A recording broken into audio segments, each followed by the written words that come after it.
Emax, VMAX. Same thing, Instagram. Let me know that y'all able. You know what? Okay, everybody should be able to hear everybody. Um, Unfortunately, Instagram.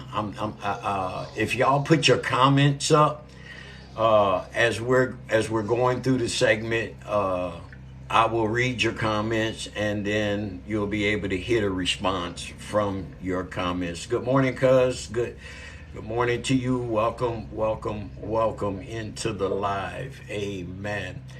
Parents, this is our breaking news story for this morning, and when the messenger called me on last night, we looked at some of the things that was going on around the country, especially here in the United States.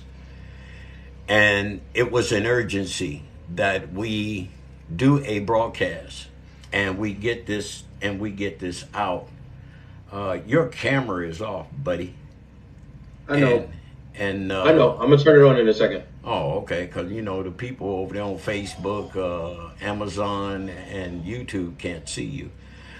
Uh, it was a topic, and it was a topic that need to be discussed. Are we going soft? Are we really, as parents, have we lift the rein and allow our kids to run free? Is it a breakdown of home training that supplies and fill the streets and causes our young black men to be labeled as thugs? What kind of training or what kind of example are we setting for this next generation? Because this next generation is the leaders of is going to be the leaders of our country. So we need to talk about and understand what it is that is going wrong in the system. And please don't be afraid to make your comments. TikTok, if you got 1,000 or more followers and you want to join in on this conversation, send me an invite. Gamers, listen up, gamers. Please don't send me no invite. It's difficult to know when people send, when people send you invites, you don't know if they're gamers or if you don't know. I try to look out in the chat and see if your name appears in the chat before I accept your invite. So we had that last night. But the good thing about that, G, the gamer we had, she came in and she was in for the gaming. Uh, And we were in on the topic, living in the past, do it stop you from moving forward? And we were gaming, she gave some good response. yeah, So it that's worked what's out. It up. worked out. Yeah, that worked out Hey, great. yo, I love these platforms because, like, you never know who you reaching out to. You know what I Mm-hmm. mean? Like, you never know who you're gonna run into while you're doing these platforms. I see you on here like every day now. Hey man, I see you doing your thing. the I try Lord to is jump the in, but Lord's man, they be blessing having me though. working, man. I be working. I be working. I be trying. I know that's right. The Lord is The Lord is blessing, man, because you know how you know yourself as one of the technicians of the program, the platforms. You know how hard we worked over the past 2.5 years, 3 years to try to get this thing the way it is now. And I mean, man, I'm just so giddy. I can't wait to get live, to get before the people on all four networks: Amazon, Facebook, YouTube, Instagram, TikTok. And we're not done yet. We're going to be reaching out and connecting with some more as well. Come on, let's dive in. Hey, Angie. let's dive into your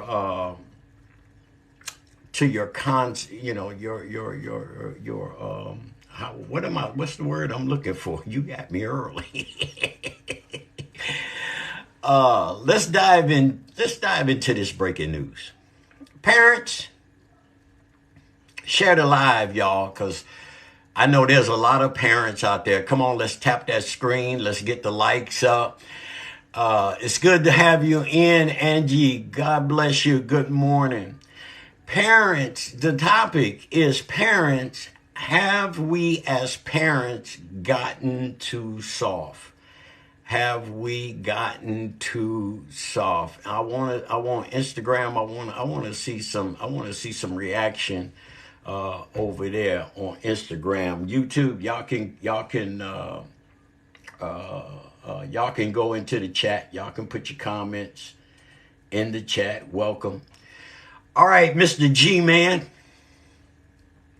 give us a little insight on what happened in part one of your conversation. That's if he's still there. He might be having some technical difficulties. But until see if he worked that out and get back in here, because he brought this to my attention.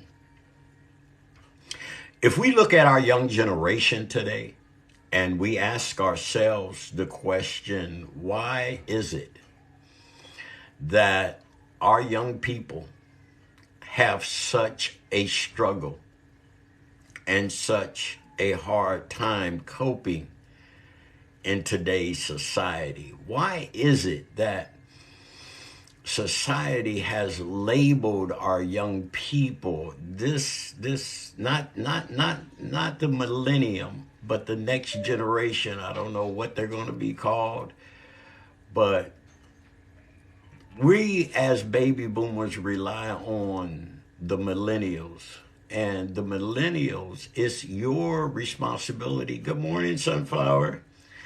Good. I got one of my mods in. I don't know how long she'll stay because she's very busy, but we thank God for you.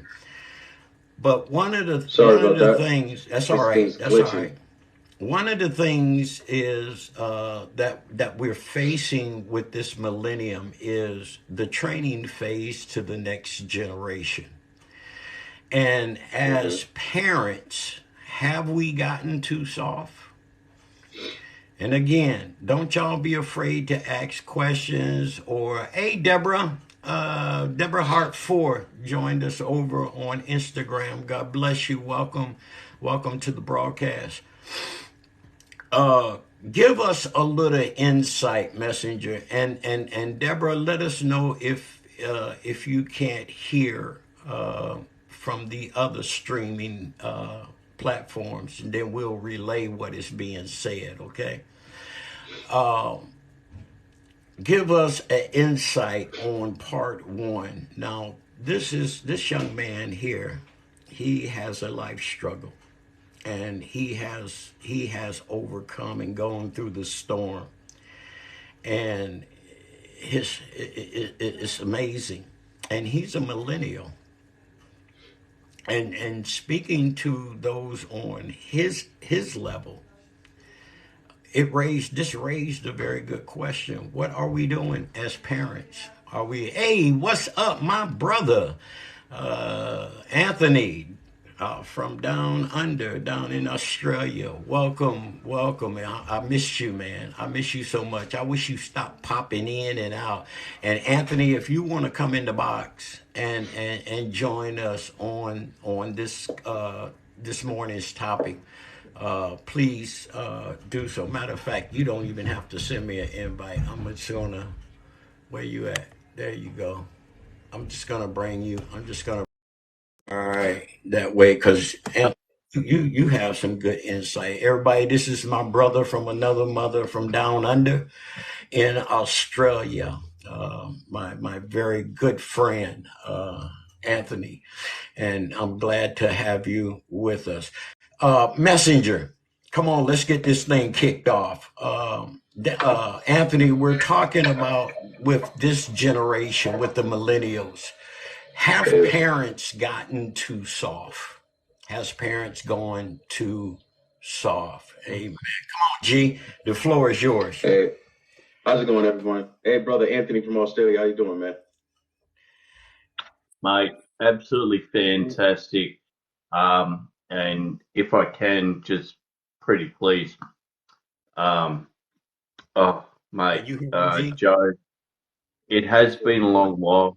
Um, Work's been hectic and day shift, night shift, and I just haven't had a chance to pop in, though I do every morning and every night. I'm giving thanks, as the Lord says to do, as my sacrifice to give thanks, um, as the Bible and the good word says. And we've been, um, very blessed in our lives. Um, Sometimes it's a struggle. Um, and to the gentleman um, uh, that I interrupted, I appreciate you just letting me have this moment with Joe, because we go back a long way, and it's an unexpected pleasure to chat with Joe right now. So, to the gentleman before, please, sir, I'm interested and looking forward to what you got to say. Blessings, man. God bless you, man. God bless you. Thank you for being here and part of this segment right now, man. I always see you on my father's live when I am on, and you as a man of God, I understand you have a lot of great insight too as well. So yeah, I applaud you for that. But jumping into it, if I go out, it's because my audio box is glitching. I think I have to plug it in straight to my laptop because my USB adapter, it might have a shortage in it, but I'm gonna fix that. But beyond all that, first of all, I want to give honor to God, and I just want to thank Him for waking me up this morning, waking us all up this morning to be here, to be able to even have this discussion on this topic today. As you heard Elder Joe Smith speak on my struggles and things that I went through as a child, it was difficult, at certain times growing up. In our times, it was a lot harder than it is for these kids now. But then I sit back and I think, is it somewhat different? You know what I mean? Understanding like what they have at the grab of their hands and things like that. And as a parent, I don't think we took in a lot to like really prepare ourselves for this day and age of kids, like the way they are now. Growing up, we was taught manners. We was taught to respect. We was taught to, respect our elders. And now I just feel like these kids just disregard all that. They don't have no morals. They don't have no values. They don't respect life. They don't have respect for life. They don't have respect for each other, yet alone the parents or, the authorities in their lives. And some of these kids got it good. Some of these kids got it easy. Some of these kids' parents out here work day behind off to make sure their kids don't have to experience what they experienced growing up, such as myself. And I'm not saying I'm 100% perfect at parenting, because parenting didn't come with an instruction manual, man. These kids didn't come out with, well, this is how you treat me, this is how you talk to me, this is how you raise me, and these kids could be one way one minute and flip the next nowadays. And in my last segment, I was speaking about my personal life and what I experienced with one of my children and whatnot. And I just feel like, I teach my kids manners. I teach them how to respect. I teach them about morals. I teach them about life. I teach them about responsibility. And when you have one of your own kids rise up against you, it's kind of frustrating as a parent, because then you question yourself, what am I doing wrong? Or what did I did wrong? Like, where did I go wrong with you? And I know at some point when I was young, my father asked himself that same question. Like, where did I go wrong with this boy? Like, yo, I'm gonna do my best not to get emotional here, because it is truly, you gotta understand, it is truly an honor right now to actually be doing this discussion with my father. You know what I mean? Me and him have grown from so much. Like, you know, growing up, there was so much discord between us. There was so much misunderstanding between us. And to be able to be on these platforms and come together and talk about God, which was his like big thing since I was a kid. Like, he always wanted me under him preaching the gospel and ministering. It's just, as a kid, I didn't see things the way he saw things for my life. And I kind of made it difficult for him. You know, I was kind of stiff-necked, hard-headed.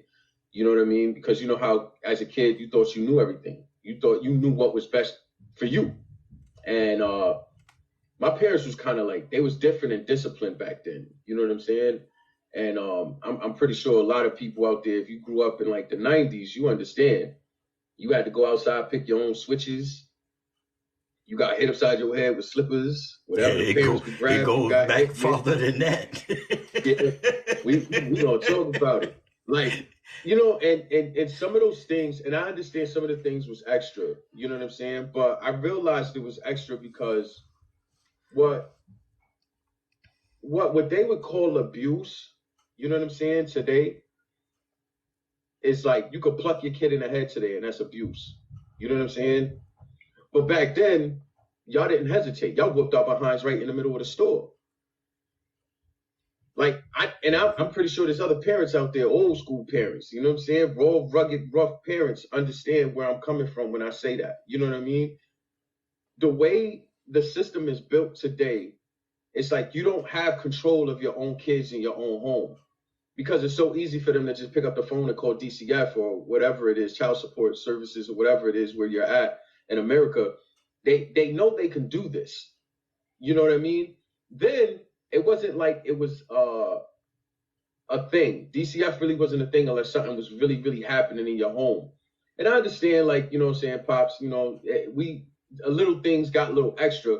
But when I was a kid, I didn't understand that I was being extra. You know what I'm saying?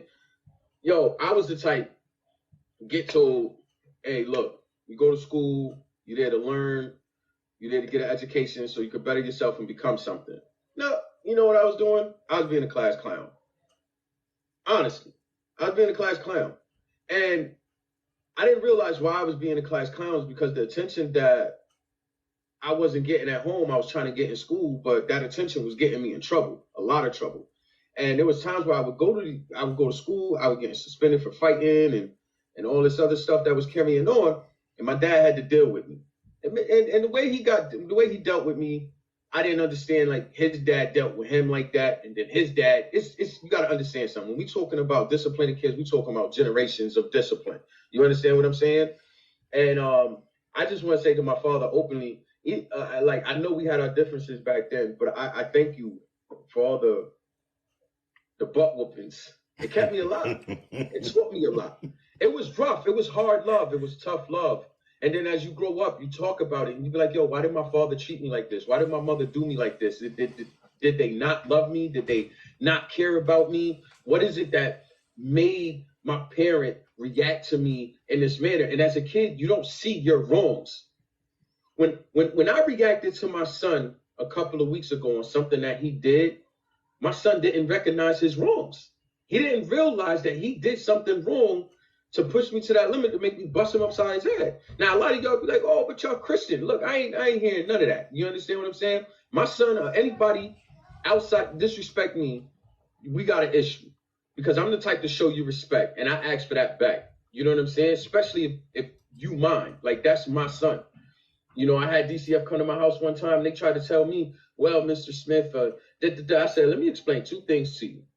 If my son had reacted to a police officer that way, the cop would have shot my son dead in the middle of the street and had no care for it because he was protecting his life, right? And then y'all would have just came to my door and just told me that now I have a dead son, right? Because your cop didn't know, or your authority didn't know how to react to his behavior, right? Second thing is, if my son acts up in the streets or puff his chest out or puts his hands on somebody in the streets that fears for late life and decides to pull out a knife or a gun, now I lose my son in a brutal way because of violence. So please don't come to my door telling me how I should treat and raise my son when I'm doing my best to keep my son off them streets and not from dying in them streets. Now I understand. My father used to tell me something all the time. I brought you in this world, and listen, boy, I'll take you out. I'll take you out before I let somebody else take you out. Now that sounds kind of harsh coming from a father and you speaking those words, but doesn't God say God gave you life and God can take life? Is this not the gift that God has given us, the gift of life? So I'm trying to make sure that both of my sons live to see a wonderful life. I'm not the type to just put my hands on my kids for no apparent reason just because. And my kids will tell you that. I discipline my kids when they out of order. And it takes a lot. You know what I mean? Taking a phone, taking a Xbox, taking a PlayStation, or they little allowance, or they rights to do this, that, and the third. Let me tell y'all something, parents out there. That ain't doing nothing for these kids. Putting the kid in the corner ain't doing nothing for these kids today. These kids is different. They different. And I don't know if a lot of y'all out there could agree with me, but they different. They different. And I understand communicating and reaching kids in a different way because like now that they have these signs that their anxiety matters. Like, you know what I'm saying? Their issues matter. Like, what issues you got at the age of 10 years old? What serious issues you have at the age of 14, 15? You ain't even start living yet.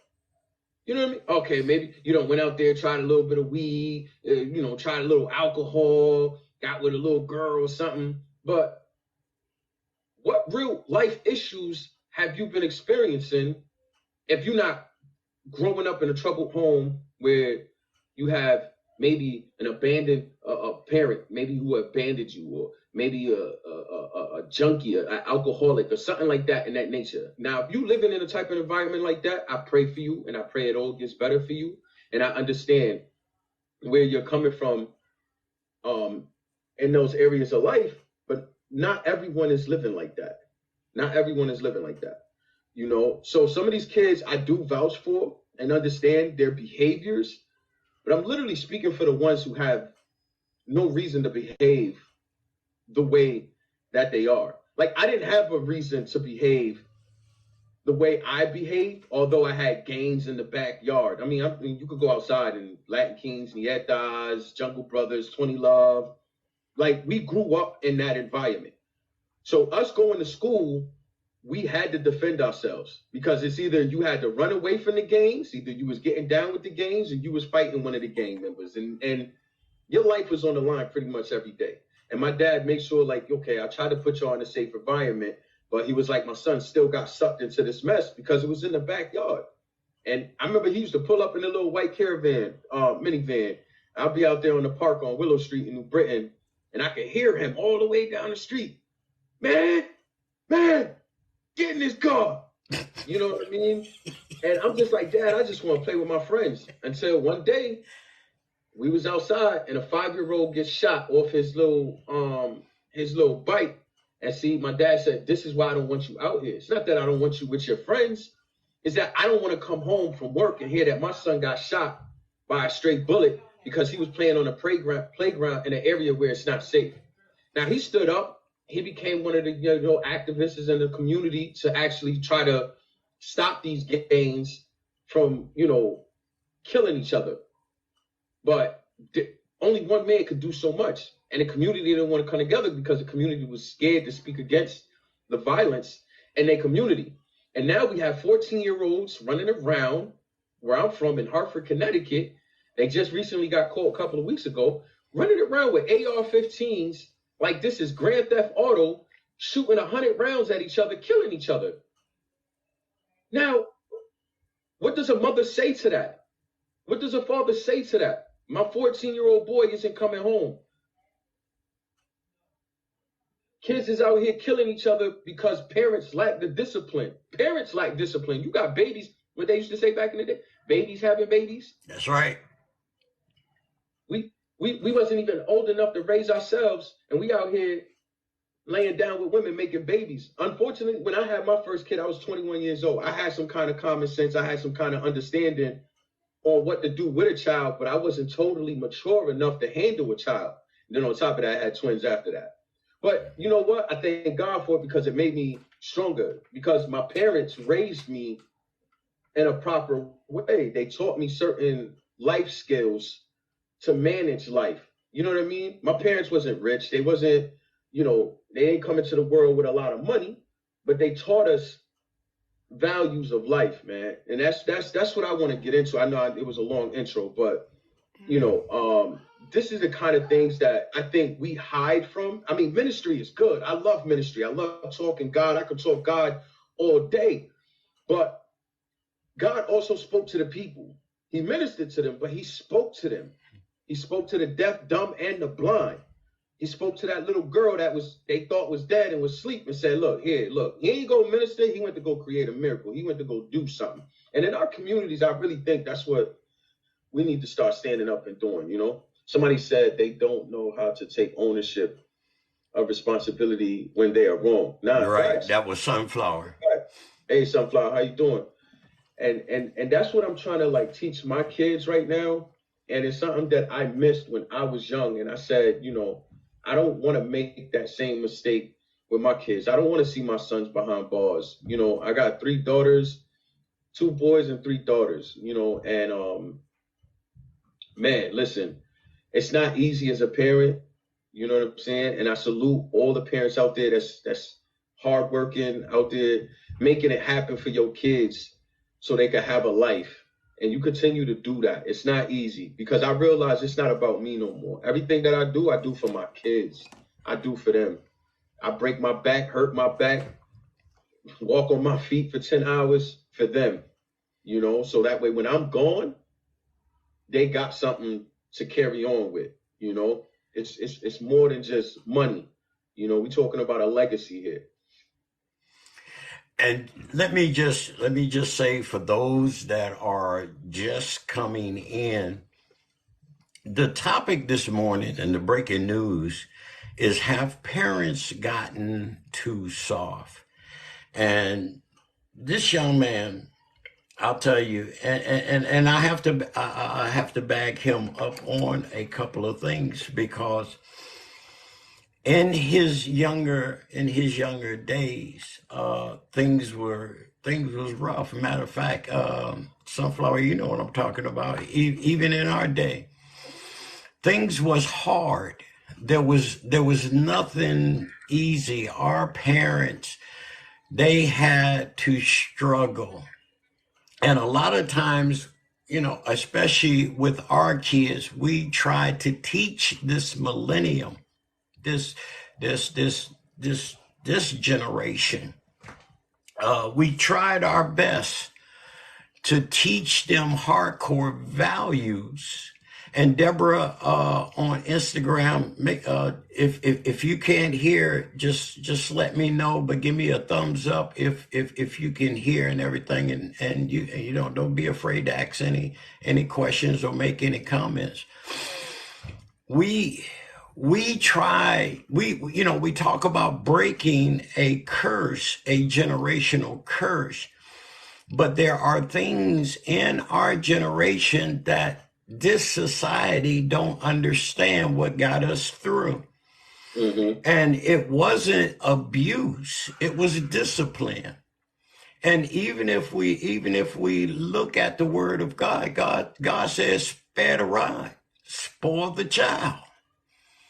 And this is what's happening to the new generation that is coming up, is things have gotten too loose. And I know y'all get tired of hearing me say the same thing, but we got too many young women, young ladies, young girls having, age of 13 on up to 16, having babies, and they're still babies themselves, and have not yet been taught. And like the messenger said, like my son said, parenting does not come with instructions. The only instructions that come with parenting is the words giving us instructions on how to raise our children.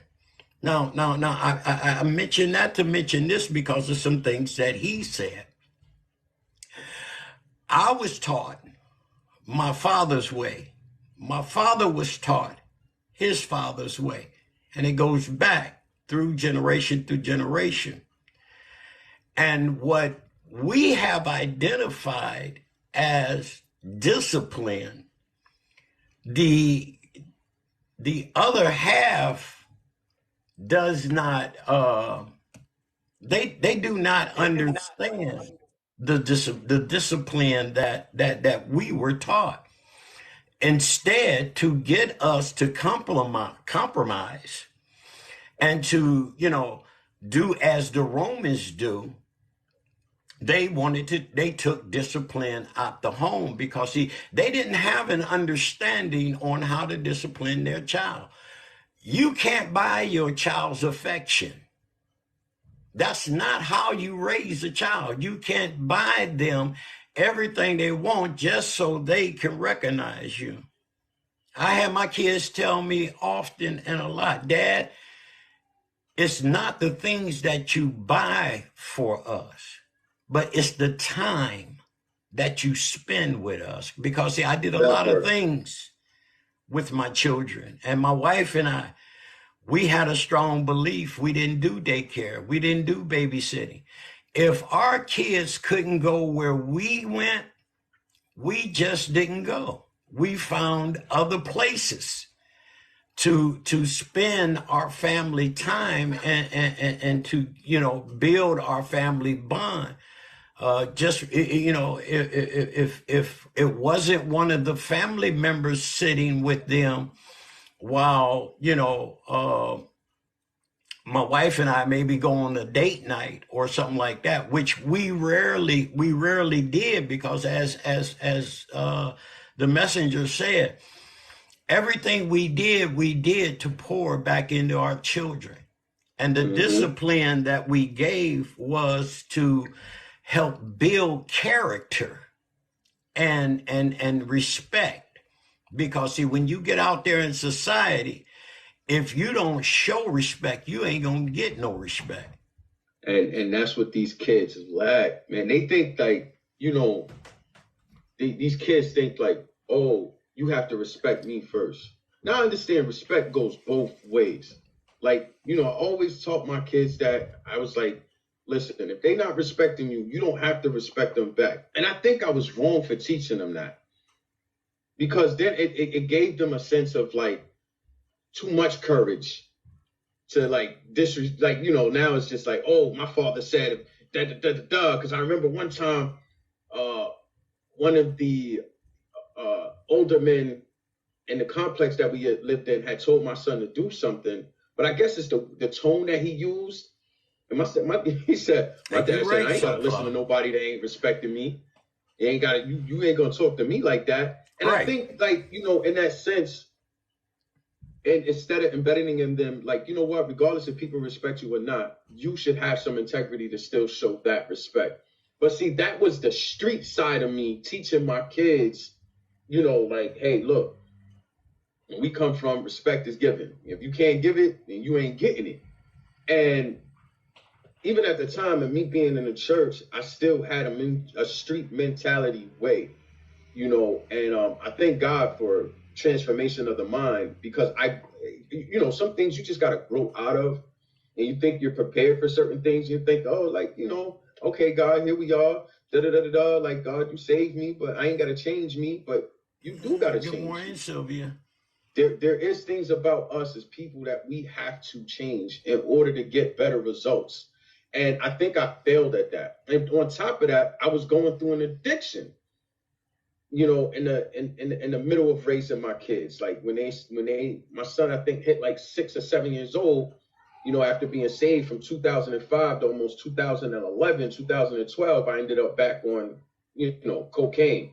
And that it was, I mean, I have a whole line of how that happened, but that's a whole different, thing. But what I'm saying is, in my addiction, I still had to be a parent, but it was hard at the same time because nobody saw the stress or the aggravation or the things that I was going through. So I hid behind those drugs thinking like, oh, I'm doing the right thing. Alcohol was numbing all of the stress and the pain that I was facing. And I thought like, I was doing the right thing. But at the same time, what the Bible say, you're the head. So what trickles from you trickles down onto them. Thank God that none of my kids are really heavy into things like that. And I pray that they never get into things like that. I know they tried things, but who hasn't tried things as teenagers? I think we all been through that part. And I literally explained that to my son yesterday. I say, yo, son, I'm not going to be mad at you for trying things. Am I going to be a little disappointed? Yeah. But is that enough to make me like get in your face and scream at you and be angry with you? And like, no, like that's not enough because I've been where you are. Like sometimes there's parents out there and people out there, leaders out there who forgot like you've been through some stuff. Where they come from. You forgot exactly where you came from. So it's like, I'm not giving you an open door to say like, hey, this is okay for you to continue to do. I'm just letting you know, all right, look, I'm gonna let you get this one. We had this conversation. Let's not have it again. Because now at that time, I done addressed the situation with you. We should have an understanding of what it is. And you make better with yourself. My dad had to tell me one time, and this is crazy to say. I remember when I was in Hartford detention, my dad looked at me and he said, well, this is it, son. I did all I could do. I washed my hands and through. You know what I mean? This is your home now. And I swear to you, I looked at this man in my head. I said, I hate you. You know what I'm saying? Because I said, what 10-year-old boy deserves this? Right? But let me tell you something. As I got older, I started realizing that, all my dad was trying to do was save me. He saw what I didn't see. He saw if I allowed you, if I didn't care about you, I'd have let the streets eat you alive and kill you. But they didn't. I sit back and I say, I was a thug. I was a gangbanger. I was all this other stuff. No, I really wasn't. Because I didn't know who God called me to be at the time. And a lot of these kids don't understand who they are called to be because of the lack of their identity, because they wasn't given one. So these kids have to go to the streets or to whoever they have to run to, whether it's drugs, some women run to prostitution, some men run to gangs, some even turn homosexual, some turn lesbian, because they don't know who they are because the lack of identity in their life. And I didn't say I didn't have an it's going to be in the archive. It was, I couldn't accept my identity. Like, I didn't want to be like my father. I used to tell him that all the time. I don't want to be like you. I want to be better than you. I used to tell him that all the time. I want to be better than you. I don't want to be like you. I don't want to be stuck here working at Stanley Works and doing all this other stuff, working 2 to 3 jobs. My dad and my mom used to work 2 to 3 jobs just to pay bills, right? Just to do that. Happy Meals was on Fridays. There wasn't no stopping at McDonald's like most of y'all parents do out here with y'all kids. Every time you turn around, they turn up and you go get them a Happy Meal because you don't want to hear them screaming, kicking, and fussing. We got bust in our head. Let me explain something to you just like that. And then go ahead and act up and get stupid if you want to. Fridays came, you wasn't getting no Happy Meal. You wasn't getting rewarded for that. Oh, you forgot you was acting stupid on Monday. See, my parents held on to things. See, they probably didn't beat you right there on the spot, but they knew. They was like, you know what? That's not enough to get you, but I know you wanted this Xbox, or I know you wanted this Game Boy or something like that. So now it's like, that was a different type of approach. Those were privileges. You know what I'm saying? We're talking about discipline. When your kids is acting stupid and you know you gotta get right with them. You know, the Bible says, spare the rod, spoil the child. I think I heard my dad say that. And we talk about a rod. And I was like, but the rod is the word. I always thought that, but the rod was the word. But a spanking is not going to kill your kids. A spanking just might keep your son or daughter alive. Y'all heard him say these young girls getting pregnant out here, having these babies. And fathers is just having these seeds and not being fathers. It make a mother not want to be a mother, to raise, like, you know what I'm saying, to raise a child. I'm watching my wife, even though I'm here with her, raise her 6-year-old daughter for the past 3 years. I watched her raise this little girl on her own because the lack of responsibility some man runs from. But you made the child. But I said, I'm not going to watch this child grow up and become something that she's not, because I see who she is. Even though she's not my blood, I know who that little girl is to me. And I know who she is and how much she means to God. And the same thing goes for my kids. And I think that's what all parents want. I don't even care if you're in a non-believing home. You know what I'm saying? There are some parents out there that don't have their own identity in God. So it's like hard for them to understand, like, God, what I'm supposed to do with this child? How I'm supposed to raise this child? God, you know what? If I can't raise them, lock them up. I don't want to see my son dead in the streets. All those young kids that was getting killed. Michael Brown, Trayvon Martin. You know, these young kids out here in the streets, they shot a 14-year-old boy for stealing a soda. But nobody questioned him. Like, if I was a cop, I'd have just be like, all right, long man, this is what we about to do. We about to go back to this corner store. I'm going to pay for this soda, right? And you going to do some community service. 14-year-old kid, that kid ain't deserve to lose his life over a can of soda. But it was the lack of discipline in the home. Maybe this kid didn't have no soda or nothing to drink or no money. Maybe his parents was on drugs or something like that. We need to pay more attention to our surroundings. This is why I think this is like a heavy topic. We are losing our youth. We're losing our youth because parents have lost their self. And a lot of parents can sit here and say they got their self under control, but no, you don't. You got 40-year-old women out here dressing like they 17, still going to the club. Grow up. Oh, you just took my next thought. Go ahead. You know what I'm saying? 40-year-old men still gangbanging out on the corner. Still, first of all, you're not even a real drug dealer. You 40 years old, dressing like you 18, like you in high school, talking about, yo, I'm the plug. Nigga, go get a job. Stop fronting like you somebody, like you not, bro. Because I've been there. I had to realize, like, yo, enough was enough. I was on my way to committing a murder before my bishop met me. I had a gun in my bag, a blunt in my pocket, and a bottle of Henny. And my man Brell was standing next to me and said, bro, I'm begging you, please don't do this. You understand? And that was because my ego was struck. I felt like somebody stepped on my pride. I felt like somebody was disrespecting my reputation. Even though I know my father taught me better than that. You understand? These kids don't care. Somebody had to come speak to me a God's word. I was speaking to this man for almost 2 hours. Outside my boy's crib. Forgot that I was on a mission. Because God had a different mission for me. It don't take nothing to really like stop and speak to your kids and let your kids know, like, hey, look, not you are headed in the wrong direction. We are headed in the wrong direction. I still got some explaining to my son to do. You know what I mean? But one thing that I told my son, I said, yo, respect is respect. But you want my respect and trust back? You're going to have to do something amazing with your life.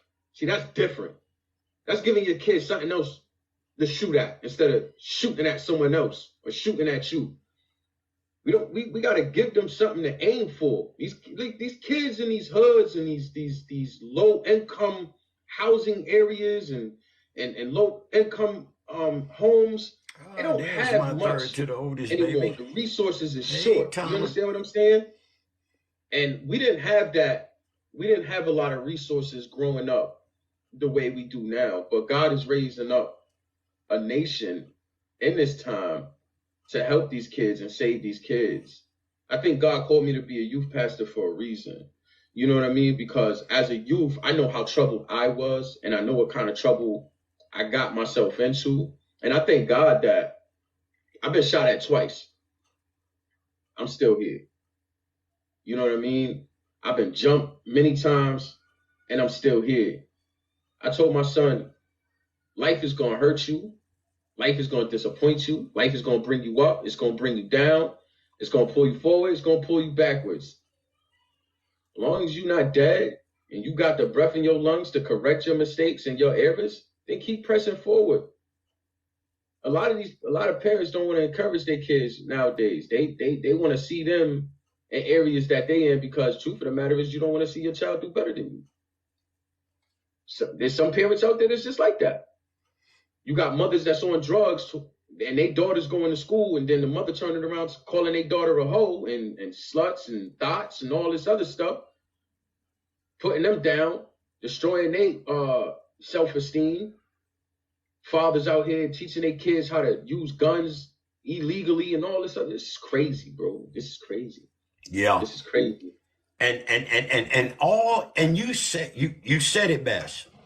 And one of the things that I was going to mention, we say what God says is spare the rod, spoil the child. And I raise my hand on this here.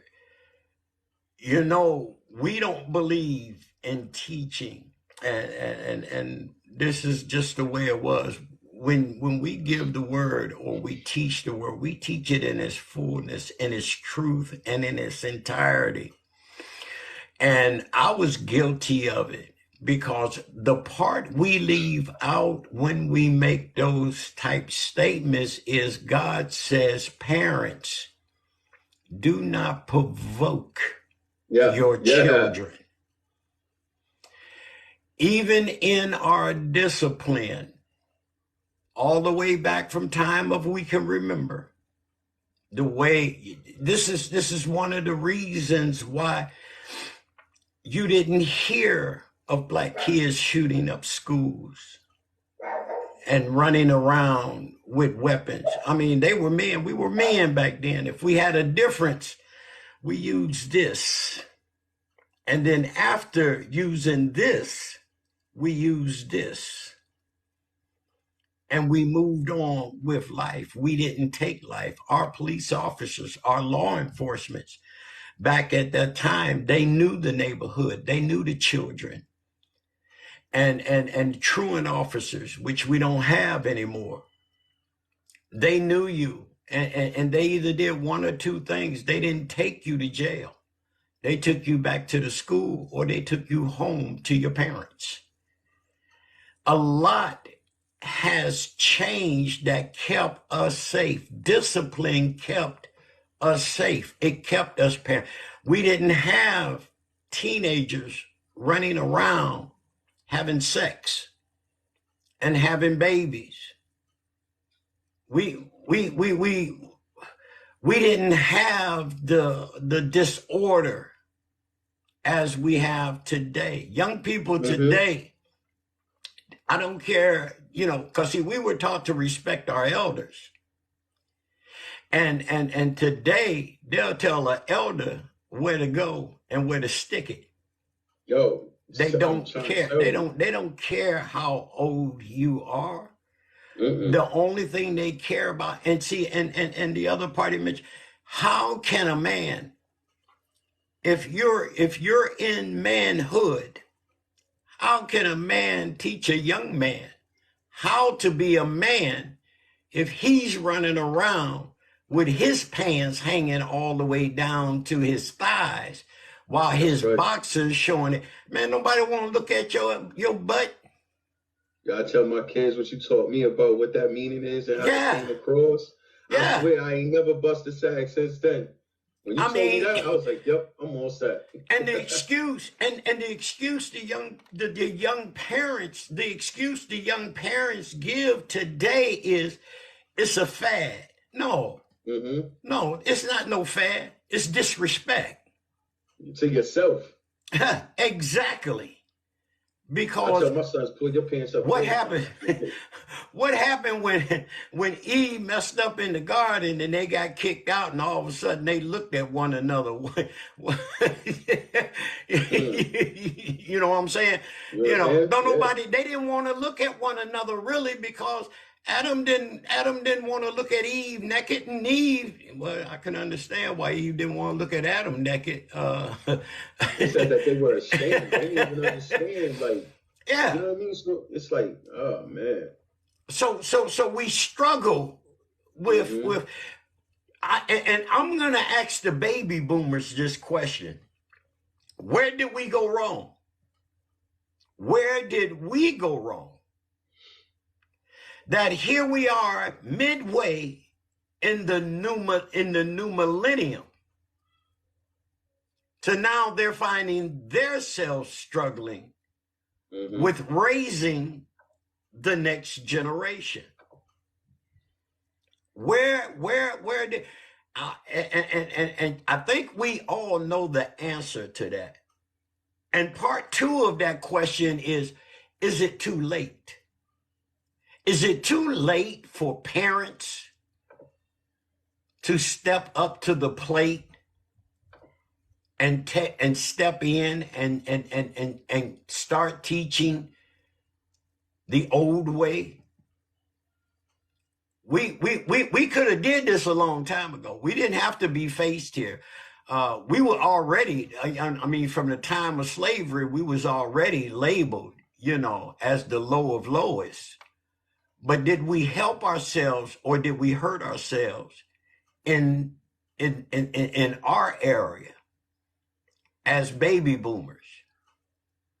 How can we help? These are questions, and and I'm gonna be real with y'all, and I'm gonna be honest. I know y'all sitting out there. I know y'all there on Amazon, Facebook, and Instagram and YouTube. I know y'all in TikTok. I know y'all sitting out there, and I know y'all thinking these things in your head. But here is the problem. I mean, I should see this board lit up. I should see that chat lit up with explanations, answers, solutions, etc. Because somewhere, like that. Generation X, yeah. I mean, look at Generation X. Like Generation X was stuck in the middle. Yeah. And y'all was coming out of like y'all parents was in the slavery days. So how they was treated. And then it's crazy because I had to read, you know what started making me understand the way you was really, even after you told me how Grandpa Jimmy used to treat you? Yep. Was I actually read the Willie Lynch book. And I started to see how they said, like, if you take the man, you separate the man from the family, and you manipulate the woman, and the woman would manipulate the kids, and the kids would listen to us more than they would listen to their father figure. We become their father figure. Now, I'm not trying to make this a race war and nothing like that. I'm just speaking facts, okay? Because that's a whole nother topic that we could get into some other time. But I'm just talking about generational curses of discipline and how kids was raised in these areas. Who was they taught to respect and who was they taught to disrespect? And somewhat of a minute, being a young black man, we was taught to not respect. Oh, but we respect the teacher. I remember my dad used to say this all the time, especially my mom. And she used to always say, oh, you listen to those teachers in school, you obey them. They tell you to do so. Oh, but you come home and you want to act all stiff-necked. You want to get all buck on us and wonder why we going upside. See, the difference is the teachers can't bust you upside your head, but I can. You understand? Mentally, they trained our parents to do it a certain way so our parents could train us to do it a certain way. But at some point, somebody got to wake up and realize, like, yo, we doing this wrong. And understand when I said earlier, I said we are doing this wrong because it's not just you. Your kids are a part of who you are. So when we doing this, when I'm parenting, you're helping me become a better parent. You're helping me become a parent to understand you. You're helping me become a better parent on how to love you and how to treat you. But at the same time, you, remembering how you was as a kid, got to reach that kid in a kid form. We forget that we was kids. I can't stress that enough, man. We forget that we was kids. And I say, I say that so many times. I said, when I was raising you guys, I took a lot. I took a lot of blame. Yeah, I got some flack back from, no, you can't blame yourself for this. And if I'm honest with myself, yes, I can. Because, see, I tried my best to utilize and to think before acting. What did you do at that age? How were you at that age? Did you experiment anything at that? Yeah. Everything that he mentioned. Yeah. It was temptation. And it was, yeah, you can label it not knowing better. That's why God said, forgive them for they know not what they do. A lot of times we don't understand what we do that our children pick up. You take my 4-year-old grandbaby right now. Everything I do, everything I say, every move I make, she mimicking. And she'll tell her sister when she come home from school, shh, Papa live. You gotta be quiet. She'll tell her nana, so where your Papa? Papa alive. Praise God. Son. You know, I mean, kids, believe it or not, the kids being born today are born with so much intelligence. Oh, what? My little it is off the chain. Yeah. I mean, and quick. I mean, they pick up quick. They're way more weird. I remember when babies was coming out with their eyes closed. These babies coming out like this. Yeah. I'm ready. What's out here? I want to explore. I want to taste. I want to feel. I want to get in some trouble. What's going on? Yeah. You know, so, and the world is already preparing the young ones for this. I don't care. I'm going to say it just like this. I don't think anything this world does to success, make us successful. We have to create our own success. We have to make ourselves successful. You know what I mean? And God is the creator of success. You know what I mean? Yeah. And understanding that the things that are out here for these kids, man, I really don't approve of. Like, our role models now are like Cardi B, Megan Thee Stallion, Ice something. I forgot her name. It's some new Chicago rapper. I think she's a Chicago that's out right now. These are our role models. You know what I mean? I think Beyonce is a great artist, but I just think some things that she do isn't like necessarily like needed in our society. Like, you know what I mean? Like, yeah, you dress half naked, and these girls want to be just like you. Exactly. So then they wonder why they end up with thugs and gangbangers who mistreat them and treat them wrong, because you're teaching our women to show your body and be accepted. If not, then men are either going to cheat on you, abuse you, and use you, and move on to the next. Yep. You notice now in this day and age, more. It's these kids are afraid of marriage. They're afraid of commitment. They don't want to be in just one relationship. And look at this, man. And I like the way Sunflower put it. And she put her mom's age out there. We often ask ourselves, how is it that our parents can live a life of a wholesome life and riches? I mean, my grandmother, 100, your great grandma, 103 years old before she passed away. And then you summed it up, Sunflower, when you said the breaking news is Jesus. This is the only way this is what they lived. They lived by honor of respect and the word. That's it. And this is why they were able to live a fruitful life.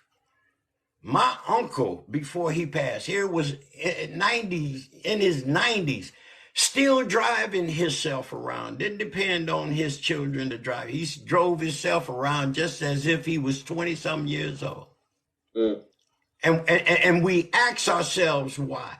We ask ourselves these unfamiliar questions, which, it says that the thing you were looking for the most is always right there in front of your face. It's facts. You running around and you look. See, they ran around, they took discipline because, they was trying to come up with a solution on how to discipline their children. And they couldn't put their finger on it. But they were looking at the little black child and how respectful the little black child was. Even though we had our moments, still yet the discipline in our homes breeded victory and success. And theirs was full of chaos.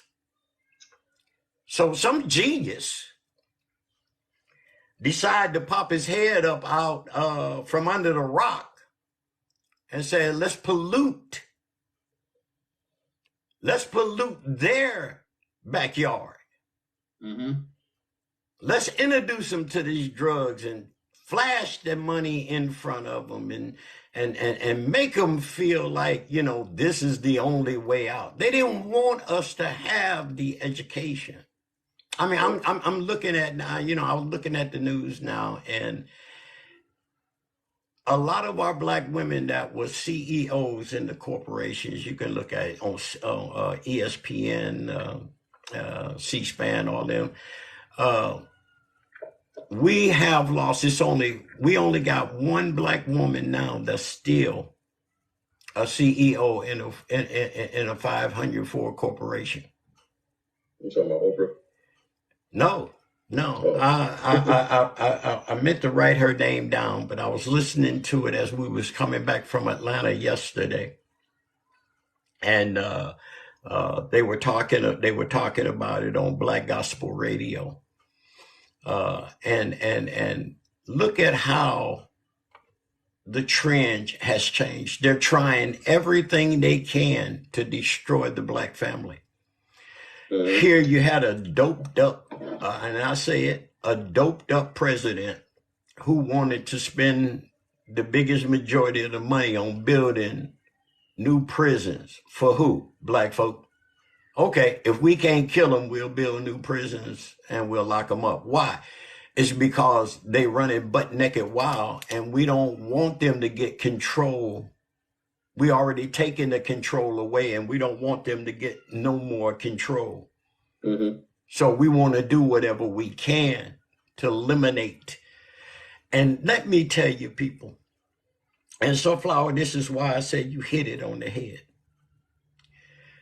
It wasn't so much the discipline that left the home. It was when they took prayer out of school. It took prayer out the home.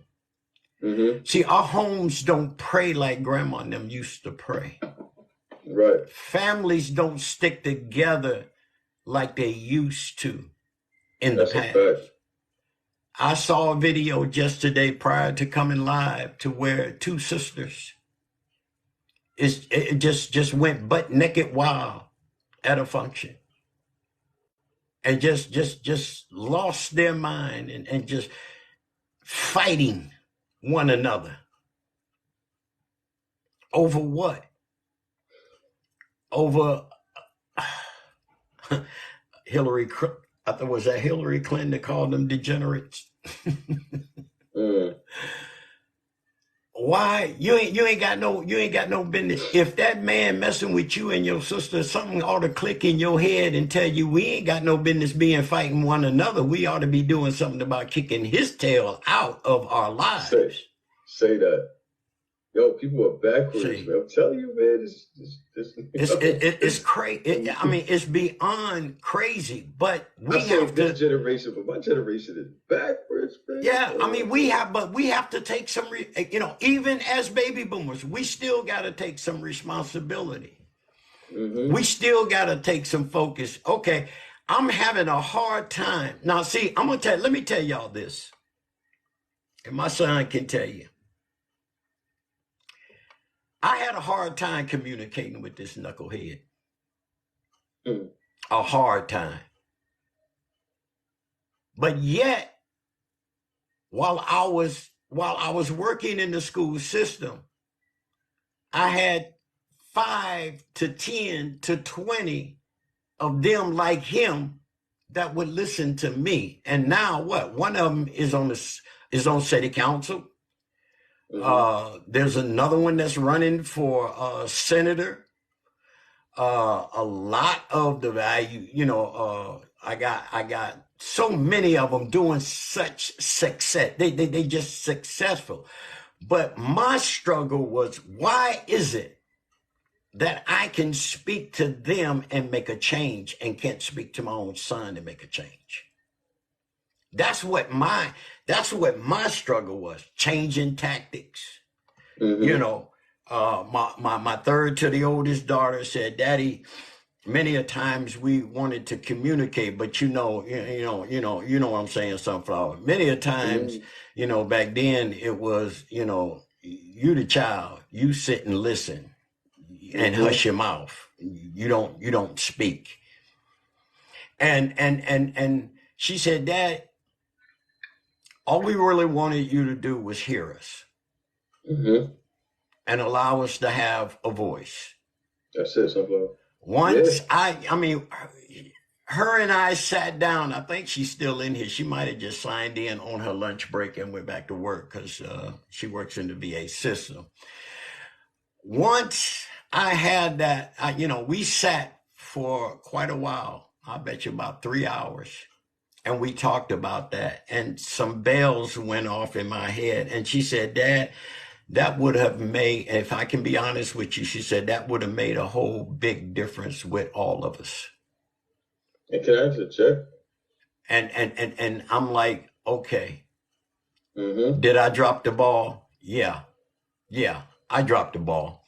My teenage granddaughter right now, whom we raised from a baby, her and I we can have such debates. She's gonna make a good debater. Yeah, she is. That girl. I mean, we have conversations, and out of our conversations, our communication helps her to stay on the honor roll. I mean, she's been on the principal's honor roll ever since she was from middle school all the way up. She's in high school now, and she's still there. Because why? I learned some things from raising my children that help raise my grandchildren. That's why they have that saying. Yeah, and that's why I say treat them different than you treat us. Like, we couldn't get away with that stuff. No. And it's a whole different ball game with this generation. But see, the question I ask, is it too late? My answer would be no. It's not too late.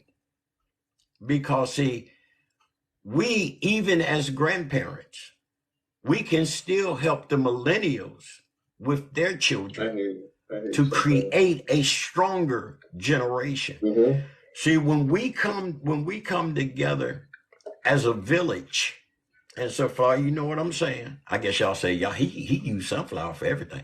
Well, Sunflower been with me for a while, so she know my philosophy. And plus, we come from the same era. So you understand that in everything, it comes a time for rebuilding. Right. And it's not too late for us to come together as a village. And see, it's not a fad. It's not, this is facts. It takes a village to raise a nation. To raise a child, forget a nation, to raise one child. Well, both. It takes the village. I mean, come on. I'm part Native Indian. Government can't come in on the reservation and tell us how to do.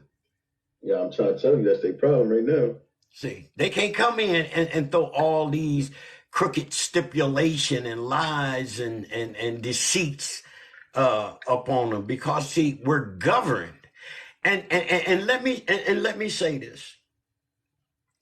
Whether you know it or not, I might not be on the reservation, but I'm on holy ground. Because everywhere I step, God made it. But God. But God. And that's the village that we are under, and we need to get back to. Yeah. We were made to go to church. Thank God we were made to go to church, because it built something inside of us that later on in life when struggle hits and trials and tribulations came, and we had to come to use our common sense, we understood there was protection under the umbrella of Christ. It definitely was, because I could be a witness to that. I'm telling you, because I didn't fully follow all the way through when it came to God. There was times where I stood in the middle of the street and said, we was on Talcott Street, man, Tana and them could contest. I said, man, there ain't no God, Hey, I was trying to get hit by a soul. car at such a young age because I just hated life. You know what I'm saying? I just didn't feel, and that just goes to say, like, when you was preaching, I think you started off in your 30s when you started ministering, and you was fully really getting into it, that the whole time when you thought you wasn't doing anything, you was. Because what you did was you planted an everlasting seed. Because then when I met Bishop Rasheem Brown, that man watered that seed, then God caused the increase. It may not happen on your time or when you wanted it to happen. And I think the fear of parents is when we grow up, we think that these seeds that we planting in our kids going to die. Because we looking at the natural life that they live in and not the spiritual life that's going on the inside of them. You know what I mean? We fear what we normally say, we fear the unknown. What we don't understand, Right. we fear. Right. You know what I mean? And when we fear what we don't understand, we make our own decisions. And sometimes the decisions that we make out of fear, it actually put our kids in more danger than they already in. Exactly. I got a video clip that I wish I could show. And we got to get together because you got to show me how to put these up. I wanted the audience to see how we provoke ourselves. Y'all gonna hate me for what I'm about to say, but let me look at a couple of these comments. And again, for those of you that's coming in late, the topic of this morning is, have parents gone too soft? If you're enjoying this morning's broadcast, share the live. If you feel that there is a need for somebody to hear what is being said, share it with them, bring them in. We're live right now on YouTube, Facebook, Amazon, Instagram, TikTok. We got it covered, so this don't be missed. And yes, it's true. Too much freedom and speech. Sometimes we have to watch our approach. We can give too much. And actually is what I tell my wife, we can do one or two things. We can be a help or we can be a crutch. You could be a destroyer. Mm-hmm. You don't want to be a crutch to your child.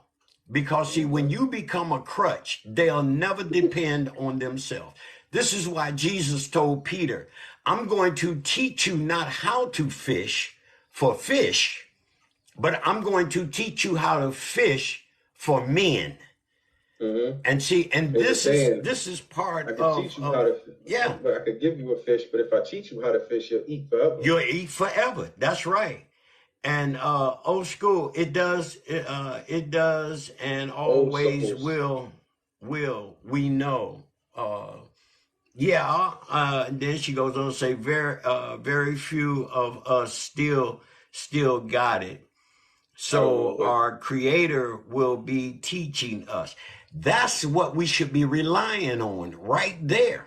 Yeah. Is bringing. See, just because the Supreme Court and the House of Representatives and Senate, just because Capitol Hill puts out a stipulation, look how many stipulations Rome put out against the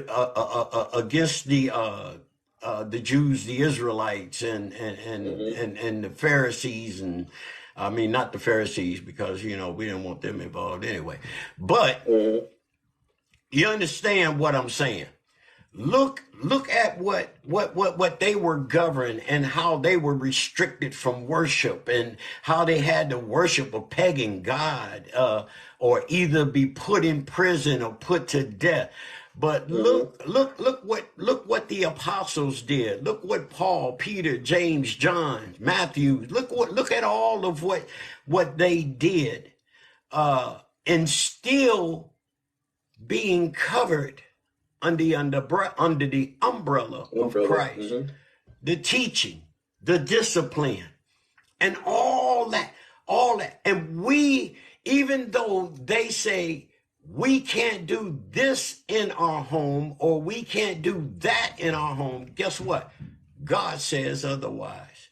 Mm-hmm. And the thing about this is we have to understand, when we teach our children according to Ephesians, when we teach them the way we're supposed to teach them, he says, even when they grow up, I'm paraphrasing, even when they grow up, they will not stray afar. Somewhere along the line, that teaching is going to come out. Mm-hmm. And it's not in our time, it's in God's time. But at least we can rest assured we gave them the proper discipline. We gave them the proper guidance. We gave them the provisions that God instructed us to give. We gave them and we taught them what they needed to know. Because, see, you can't rely on the school system to teach the children the proper things. Take for a reminder, in Florida, what do they want to do? Teach middle schools that slavery was a benefit. No, it wasn't. Mm-hmm. No, it wasn't. And it's like the one lady said, here the teachers are afraid of the principal, and the principal is afraid of the Board of Education, and the board of and the children ain't afraid of nobody. We've lost it. Mm-hmm. But is it too late? In my opinion, no. No. It's not too late. We can put back in the home mm-hmm. and still obey the laws that they have. In our day, the police invested themselves in the neighborhood. This is what Obama and Biden and Clinton, this is what they tried to get. This is what they tried to answer the enforcement laws and to address, law enforcement, and trying to get these, neighborhoods straight, because we had the right officers. Their zone, they knew everybody in that zone. They knew every neighborhood. They were in the village. They knew everybody's everybody in the neighborhood. They know what kind of car you drove. They know who come to visit and who belonged and didn't belong. And they dealt with it. They did. And when we got in trouble, and trust you me, I had my share, but they did not abuse us. They did not handcuff us and wrestle us to the ground they just merely, come on, we're going to take you home. They took you home to your parents, informed your parents of the reason, and then your parents dealt with you. Mm-hmm. See, the video I wanted to play for you today was to show you that we helped that diseased president when he enforced and told the police officer, don't worry about it, knock him upside the head and I'll pay the attorney's fee. See, he invoked the violence. He invoked the violence. And see, and what we have to understand, and what we need to stop doing, is we need to start teaching compliance.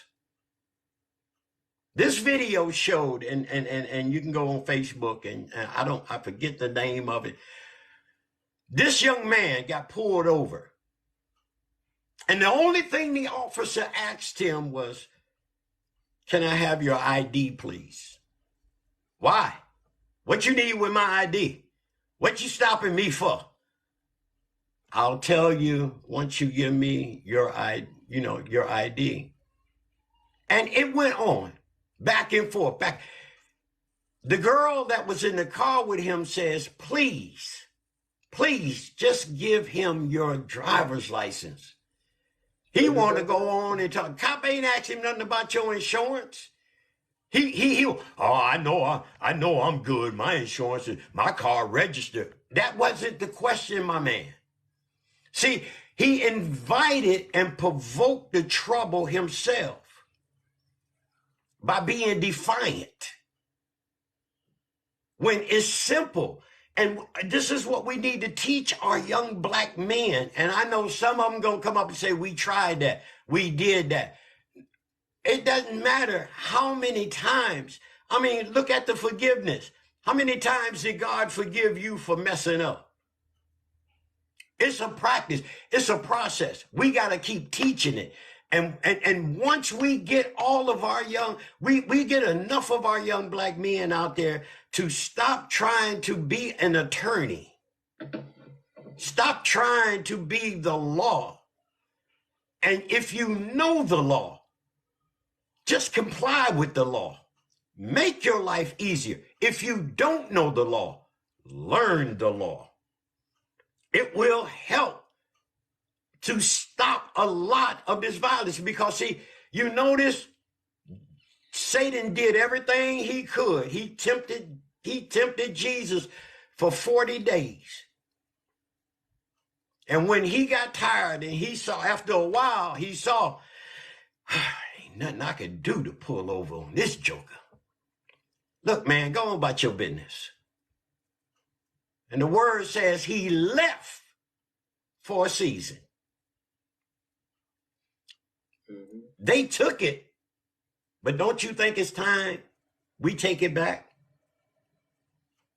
Don't you think it's time that we start educating? Go beyond the books in school and research stuff for yourself. Teach your kids to be persistent. Teach them to look. Says, if any man lack of wisdom, let him ask of God, and he will, or he shall give it to you. Mm-hmm. And the Bible also says, my people perish for the lack of knowledge. So I think in certain cases, I hear you, Kingfish. The whole cop thing, and I disagree in certain areas because I've been pulled over just because I'm black, right? And in that, I know my rights. I don't have to give you my ID unless you tell me why you pull me over. If you ain't got no probable cause of why you pull me over, we could just both go about our merry ways and in this.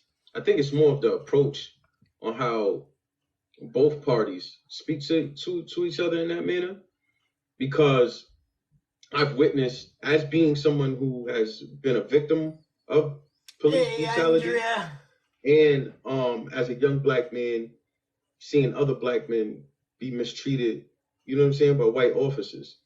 And like I said, this ain't a race war. We just talking facts.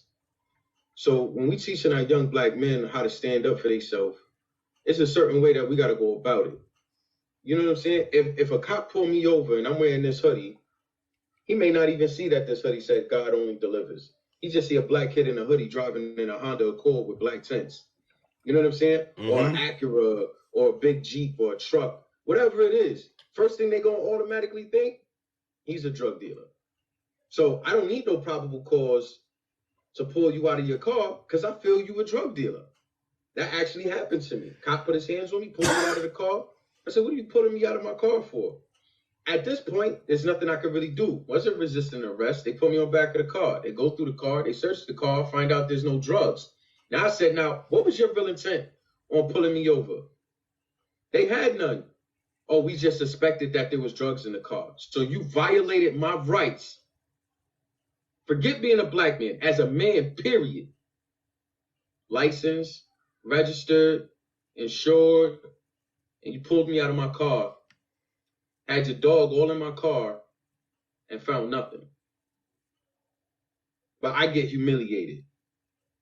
You make me feel like the power that you have as an authority, you trying to put fear in me as a black man to make me submit to you. Like, that's not how this works. I don't care if you have a badge on or not. I tell cops all the time, when they talk to me with respect, because I'm giving you respect. You want to be disrespectful, I can be disrespectful, because I've been dealing with y'all for a long time. So I already know the ins and the outs and how this scenario is going to go if we both don't comply.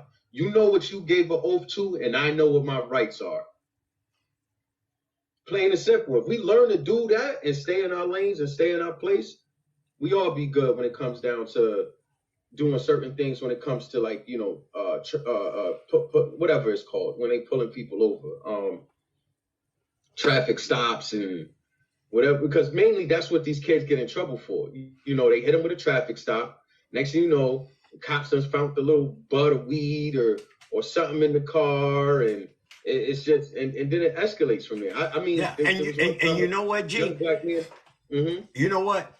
Those are the ones God's gonna take care of, because those are the ones that intentionally try to provoke you. Yeah. I'm gonna get me some excitement today. I'm gonna pull this one over because I know he gonna give me a bunch of lip. Mm-hmm. They want you to do what that young man did, to give them justifications to beat your brains in, or to put a bullet in you. Yeah. As parents, if we get more involved in, let me say it this way. Let me bag it up. We already know what our parenting duties are. As Black men getting involved, we need to get more involved with teaching our younger Black men. Look, there's always a way to win the fight, because the battle is not yours. The battle is God's. It's the Lord's. But it's always a way to win the fight. And the first thing you got to understand is, when you come across these situations, you got to know when to pick and choose your fight. The battles. Absolutely. And you know, if this situation is going to cause escalation, you want to diffuse yourself first of all. We already know. I could say, and make sure you video it. We already know that's full of crap.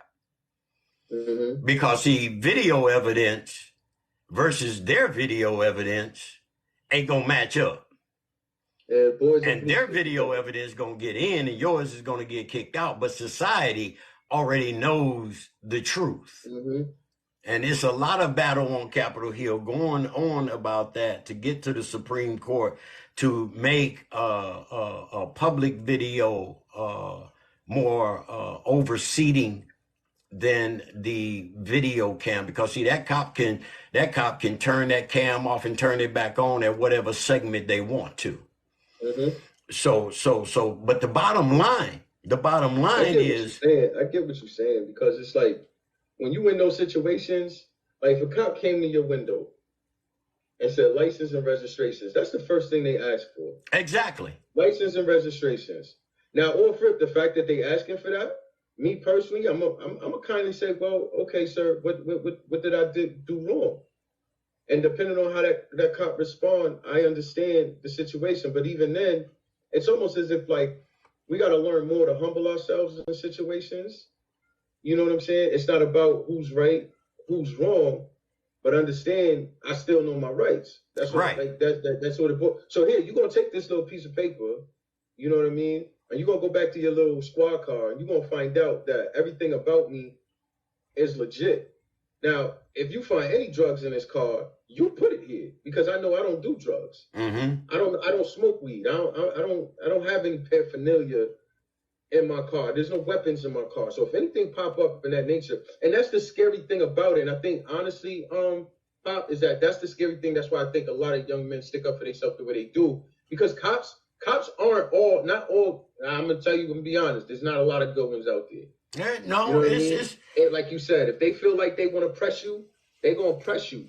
You know what I'm saying? Because I don't think it's more so of them looking for excitement. I just think this just some certain cops just like it's a power trip. They be power tripping. Yeah. You know what I'm saying? Yeah. And it's like, oh, watch, haha. There's a video on Facebook too where this kid was recording it. Luckily, he had his phone on his windowsill, and it was recording the back seat. And it literally, when you slowed it down, you saw the cop literally toss the marijuana in the back seat when they slowed it down. But now, mind you, imagine if this kid didn't stick up for himself or kindly told the officer this, that, and the third. You know what I mean? Like, okay, what? I'm going to jail for something that wasn't mine, it didn't belong to me. You gonna beat me up for something that I didn't do or I refuse to comply with because you want to be a dirty cop? You know? I mean, not everybody in this world deserves treatment like this. You know what I'm saying? And it's the same thing coming down with kids. Kids didn't ask to be born into this world. I never asked to be brought into this world. That's you right. Didn't ask to be brought into this world. Whatever it was, maybe you had too much Hennessy. Maybe Hennessy brought you into this world. You know what I'm saying? Like Rick James, cocaine is a hell of a drug. Maybe back then, I know back in the 70s, cocaine was a drug. People was having all types of things, going parties and stuff going on. But no matter how we came into this world, none of us asked to be here. That's right. Whether you're a child now or a parent now or a grandparent, you didn't ask for these burdens or these problems, but for some reason, God gave them to you. And whatever reason God gave them to us for, okay, Sunflower, thank you for hanging around. At some point we was going to make and the full version will be on you know what I mean? On YouTube. Gear ourselves up for what's to come. Listen, I'm telling you, I just heard in New York, my wife has been sharing this news with me. It's been about 3 days now. These people in New York City was arrested at a daycare for fentanyl inside the daycare. A 1-year-old, Joy made me want to cry. A 1-year-old little boy lost his life because he inhaled the fumes of the fentanyl and died, and 2 others were seriously affected by the cause of it. And yo, you think like you got kids and you sending your kids to this daycare and you thinking your kids are safe. And as a parent, you still question, like, did I do something wrong? How come I didn't check into this? How come I didn't make sure that these people weren't drug dealers or bad people? You know what I'm saying? A kid got put into foster care and didn't realize that. I don't even know how this happened. I think it was an old story, though. He was getting molested. Hey, Carmela. We don't know these things. We don't know what's going on, man. We don't know what's going on. But, yeah, you know, I mean, it's just basically just keeping up. God teaches us. The kids don't come with instructions, but God teaches us, like you said, on how to basically raise our kids. And not only that, how to raise ourselves. If we raise ourselves properly, we treat ourselves properly, we do ourselves right, we're going to do our kids right. Right. You know what I'm saying? Right. I can't be out here in the streets talking about, oh, I'm gangbanging, I'm a blood, I'm a Crit, I'm a Latin King, I'm a Nieta, but I love my kids. No, you don't. You don't. I don't care. Oh, I was born into this. No, nigga, you joined it. You ain't have to be born into it. Right. Excuse me for my, you know, I have to get hurt sometimes because people need to understand. You a fool, bro, thinking that. You know what I'm saying? Oh, yo, I had to become this or da-da-da-da-da. No, you don't love your kids if you out there still selling drugs. You don't love your kids if you out there still getting drunk every day. You don't love your kids if you out there getting high. You don't love your kids if you sitting on your behind, not doing that. Now, I don't want to hear nothing about no excuses about you not being able to accomplish or gain in this life because we all have the same abilities to conquer. We just choose not to because we want to sit back and throw ourselves a pity party and make people feel sorry for us. We want to victimize ourselves and say, oh, but it's because of this that happened to me. And for so long, I blamed my father about my alcoholism. Oh, my father was abusive, so this is why I drink. Not realizing, like, okay, so now what? You're going to do the same thing to your kids? And then what they going to learn? They're going to learn from you and they're going to do the same thing to their kids? Then they're going to have kids and you're going to treat your grandkids like this. Is at some point, man, we got to, like, stop with the nonsense. I told my kids I went through a divorce, and I was going back and forth, and it was hard on them, and things was like getting kind of out of hand, right? And I went to my kids, and I apologized to them. My kids didn't know everything about my life, but I apologized for them for doing cocaine. I apologize for them smoking weed. I apologize for them from drinking. I ain't never go outside of those drugs. Those are the only things I ever was involved in. I said, I'm sorry for hurting their mom. I told them I was sorry for a lot of things. You know what I'm saying? Right. But understanding, like, as a parent, like my father said, it's never too late. I'm 39 years old. And when these conversations took place, I think I was about 36, 37, somewhere around there. And I had to open up to them as a parent and say, yo, I made the mistake. Y'all didn't. This ain't y'all fault. This is on me. But now that we're here, we have to understand that we collectively in this together. And we have to make the best of our lives together. Because the more I resist you, the more you're going to resist me. The more I poke you, the more you're going to poke me. The more I fight you, the more you're going to fight me. So I have to understand, okay, maybe I don't understand you in this era because we didn't have technology the way we had. I remember I got caught with a whole bunch of Playboy magazines. My mother was cleaning my room one day. So I had Jet magazines. My mom used to get these Jet magazines, and I used to rip out the motto of the month, and I used to tuck them in a book. And to a kid that would collect like baseball cards or football cards, we was collecting magazines. We was collecting Playboy magazines, Penthouse magazines, and stuff like that. My mom cleaned my room one day and put all this stuff on the table. Man, right? I came home and she said, do you know what your son is doing? Oh, and I said, what you mean? I said, what you mean? She come out with a stack of magazines about I'm talking about like this. And, on a slide tip, though, my father was kind of like, at least he ain't, you know what I'm saying? Like, playing with dolls and stuff. But at the same time, he had to have a talk with me. You know what I'm saying? See, in those moments, he understood because he was a kid then. And he spoke to me about these things. And where I was getting at with it is because the kids have different types of technology. They have the world at the palm of their hand. Like, everything is right here. I don't know if y'all can see it. Everything is right here. They don't have to go far. Nope. To get into trouble. Like, before, if we wanted to talk junk or get into a fight, we had to go to your house. Now these kids can fight over line and do all this other stuff. And half of us, I'm guilty of it. I have this thing. I'm telling you, this is why I came up with this topic. Parents, have we gone soft? Is because how many of y'all kids have cell phones and y'all check them? Hey, welcome back, Lorena. You know what I'm saying? All my kids have cell phones.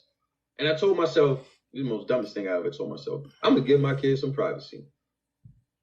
Biggest mistake I ever made.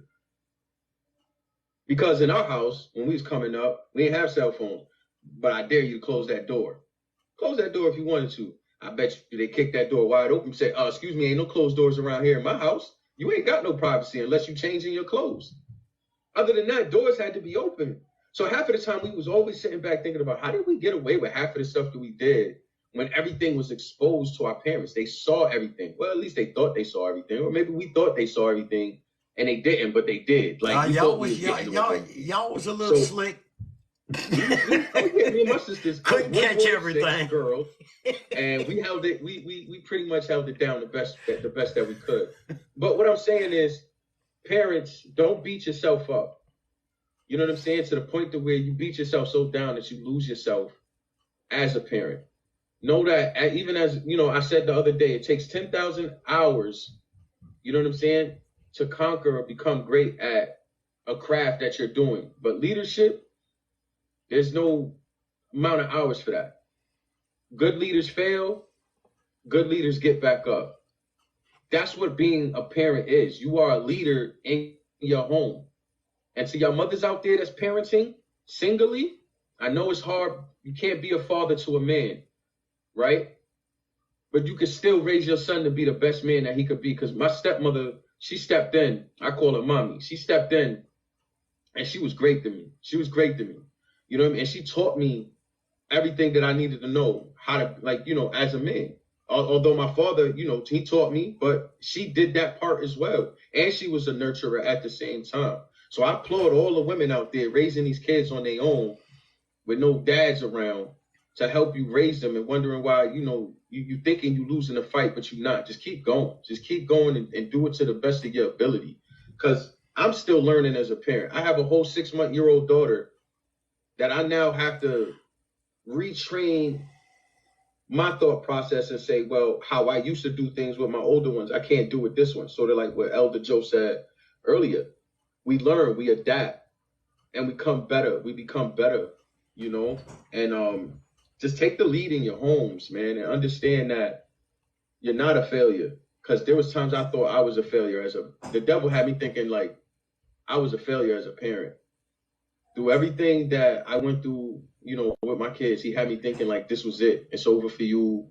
You suck as a parent. You're a bad dad. You're horrible. You know what I'm saying? And it was just like, God was like, did I say that? You know, get yourself up, dust yourself off, and get back in this fight. I'm not gonna lose my kids. I'm not losing my kids. I'm not talking about physically. I'm talking about mentally. I'm talking about spiritually. I'm not gonna watch them slip through the devil's loopholes and get caught up in this lifestyle. You know what I mean? By example, that's who we become to them. Your kids see you going in the right direction, 10 times out of 10, they're gonna want to do that too. You know what I mean? So all we gotta do as parents is change our thought pattern. I know it's called humility and understanding. Like he said earlier, parents, don't provoke your sons or your children to wrath. But at the same time, the Bible also says, children, honor thy mother and thy father. So what I said earlier was, it's a we thing. It's not a you doing it my way or I'm doing it your way. It's a we thing. My dad said my kids didn't have the opportunity to speak. But if my dad did hear me, there was a lot of pain in me that I wanted to express to my dad, but I was afraid to. I didn't know how to, because we was taught to sit down, shut up, and do as I say. That's what we was taught. It's my way or the highway. You know what I'm saying? These kids nowadays have so many doors and opportunities to choose to go where they want to go. And us as parents, we still got to be those anchors. We still got to be that guide to them. As the Lord lead us, we have to lead them. Somebody said that's the attitude to have. Amen. Yes. You know, this wasn't supposed to be an easy thing, because even in the Bible, it says that the son will rise up against the father and the daughter will rise up against the mother. But it never said that it would cause that, like it was going to be destruction the way we couldn't all just get along. You know what I'm saying? Look at the prodigal son. Take the prodigal son, for instance. You know what I mean? He just wanted to go live his lavish life until he realized he hit rock bottom. But guess what? When he returned, who was there standing waiting there for him? His father was, with open arms. And he didn't accept his son back and say, hey, yo, we're going to go right back from the beginning.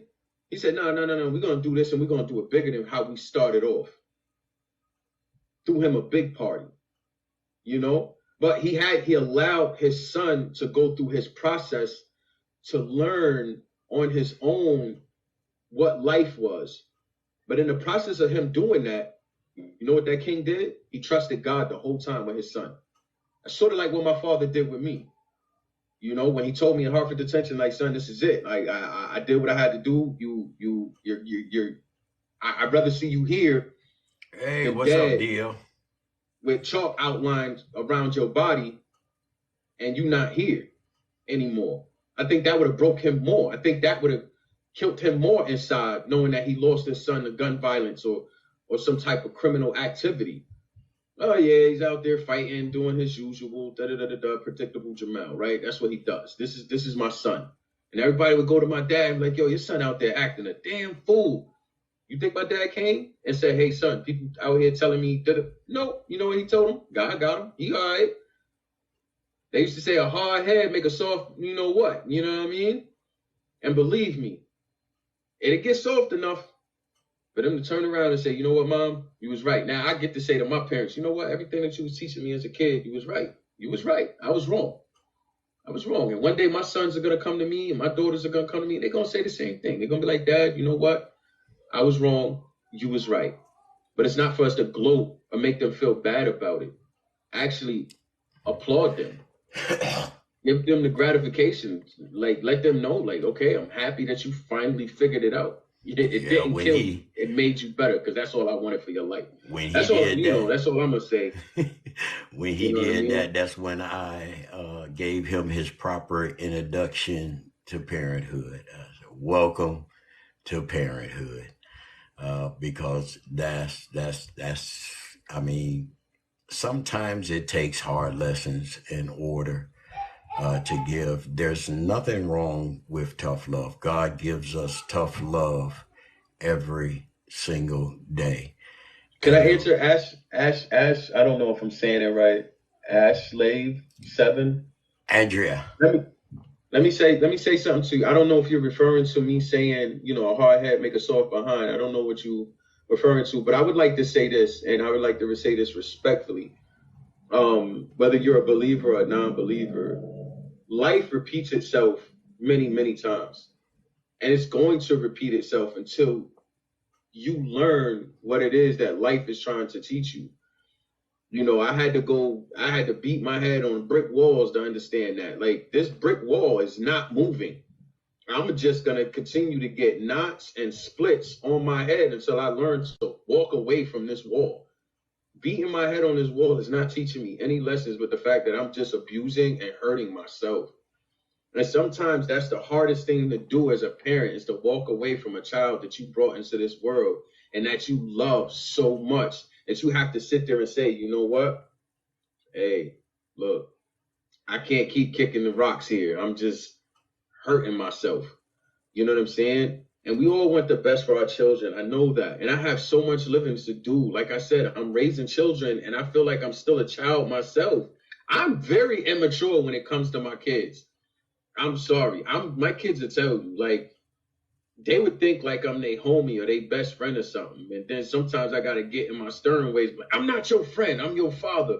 But Dad, you're so cool. You're so like laid back. You play video games with us. You play basketball with us. You take us out. You play tennis with us. You do the TikTok thing with us and And they get comfortable with things like that. But at the same time, you got to remind yourself, like, okay, here we are. I'm still mom.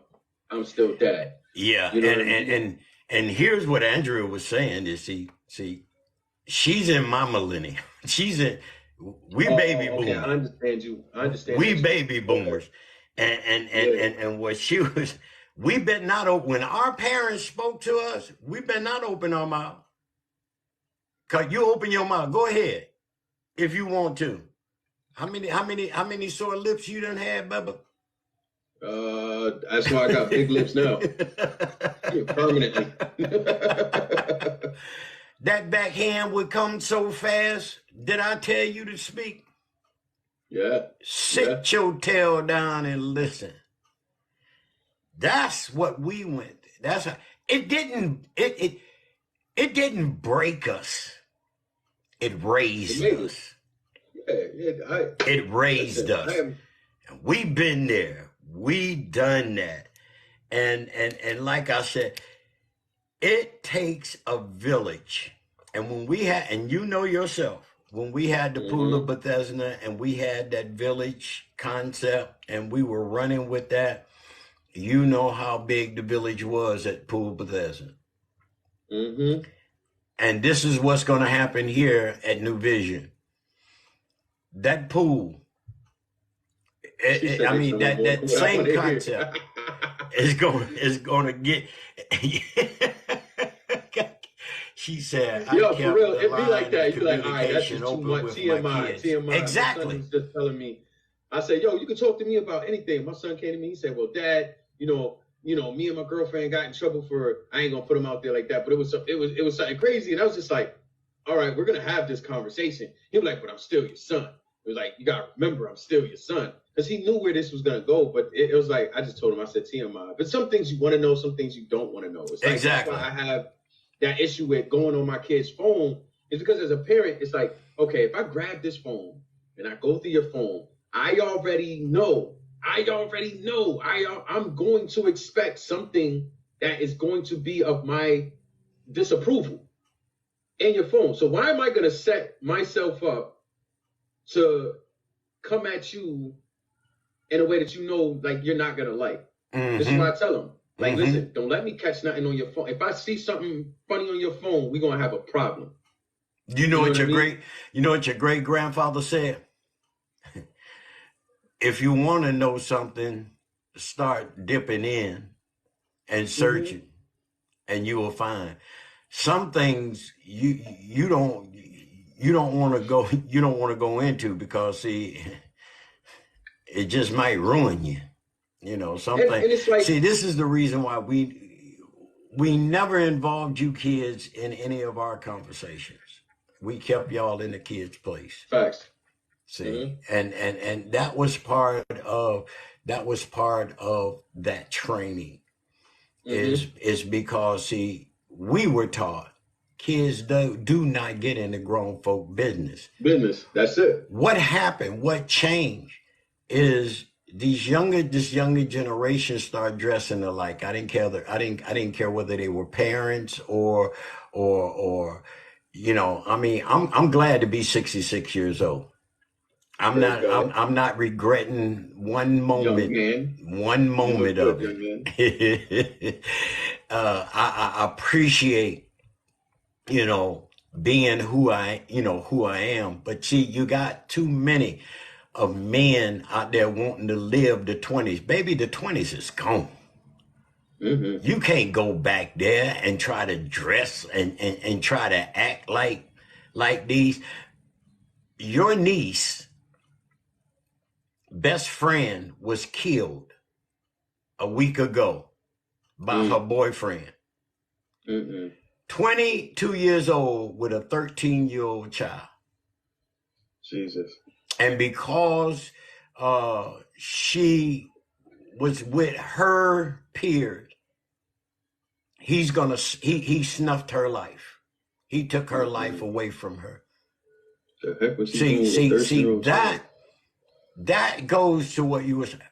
When you have a broken home, a lot of us need to get into these broken homes, get involved. You know yourself, when I was at EC Goodwin, I had many that didn't have fathers, some that didn't have no parents at all. Right. Yep. But I took them under my wing. I helped them to make sure that they wasn't a statistic. Right. And so because, you know, back then they didn't care about nothing but the numbers. Don't show me a high school diploma where you can't read and write. You was just passed through. That's not gonna cut it. But we as mentors, we have to look back, because like you said, they didn't ask to be here. Right. You know, but they're here. And we have to take on as a village. See, when I say that village, when mama had to work, daddy had to work, that neighborhood looked out for you. You could go out, you could play, you didn't have to worry about no danger or none of that stuff, because the eyes were on you. And if you act up, they got your butt. And then when your mama and daddy got home, they got your butt. And this is what we're lacking now. And this is why so many of our young kids are getting snuffed up, you know, out of education and introduced to the street. My big thing last night was taking these can be great athletes out of high school into pros, no training. And then when they get to the pro and all that money gets in front of them, now you hear the all say, oh, the money is the root of all evil. No, the money ain't the root of all the evil. The money is a provision. It's how you use the money that makes it evil. And they get themselves in trouble. Why? Because they wasn't taught finance. They wasn't taught how to professionally be an icon, to represent yourself, you know, in society. We have, you know, I mean, we've lost the mark. there, but Yeah. it's never too late. I'm gonna read a couple of more comments, and then we're gonna have to go TikTok, hang around, because we're gonna go into a gospel hour or gospel praise. So y'all hang I'm gonna around. log off on Okay, all right, son. Atmos. Thank you I'm gonna stay on for TikTok, but I'm gonna log off Atmos. over. Okay. Okay, you're gonna log off over there. Yeah. I'm still on Amazon, TikTok, so. Facebook, Instagram, Listen, YouTube. God bless you all. Thank you all if y'all for. want to continue this conversation, jump on TikTok. We're gonna hop off here. I appreciate you, Pops, for doing this segment with me, man. I'm very, very thankful for our growth over the years, man. You know what I'm saying? So to all the parents out there that don't think it's possible, look at me and my dad. You know what I'm saying? It's very possible that, you know what I'm saying, families and relationships could be joined back together, man, once you surrender and give it unto God. Listen, I love y'all. My saying is one of my favorite sayings: do unto others as you would want done to yourself. Remember, God is love, and he definitely loves you. Amen. But God I'll bless be you, on son. TikTok. I love you. One of our newest members here on TikTok, she DM'd me and said she's, we're gonna grow. Yes, we are. We're gonna grow this. We're gonna grow this thing back to where it was when we were before we transitioned over from Pula Bethesda to New Vision. God has got great plans for us here. Great topic conversation, great teaching. It's only going to get better. And as we broadcast over the various networks, they're looking at us and they're seeing the positivity that is coming out of what we're doing, and they're asking us to represent them and share that positivity and that love of God that we have here at New Vision. And so for those of you that was in, I hope it was informational. Come on, let's get the village. Come on, help me build the village back.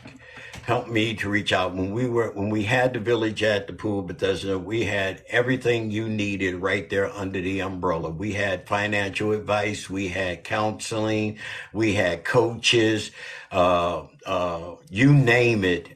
We had a professional that was there, and we're looking forward to rebuilding and having that. Many of you seen Dr. Jennifer's sister Jenny, we call her Mama Jenny in Jamaica.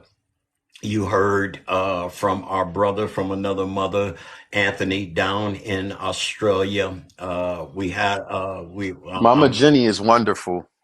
Yes, she is. I love her, man. Her Yeah. spirit is so pure, yo. It is. She must be busy with the workers. Remember when we started out? She's now on phase 2. Wow. They're building the community center, the school for the education. And if you have not heard the story on how we got thus far, God is great, y'all.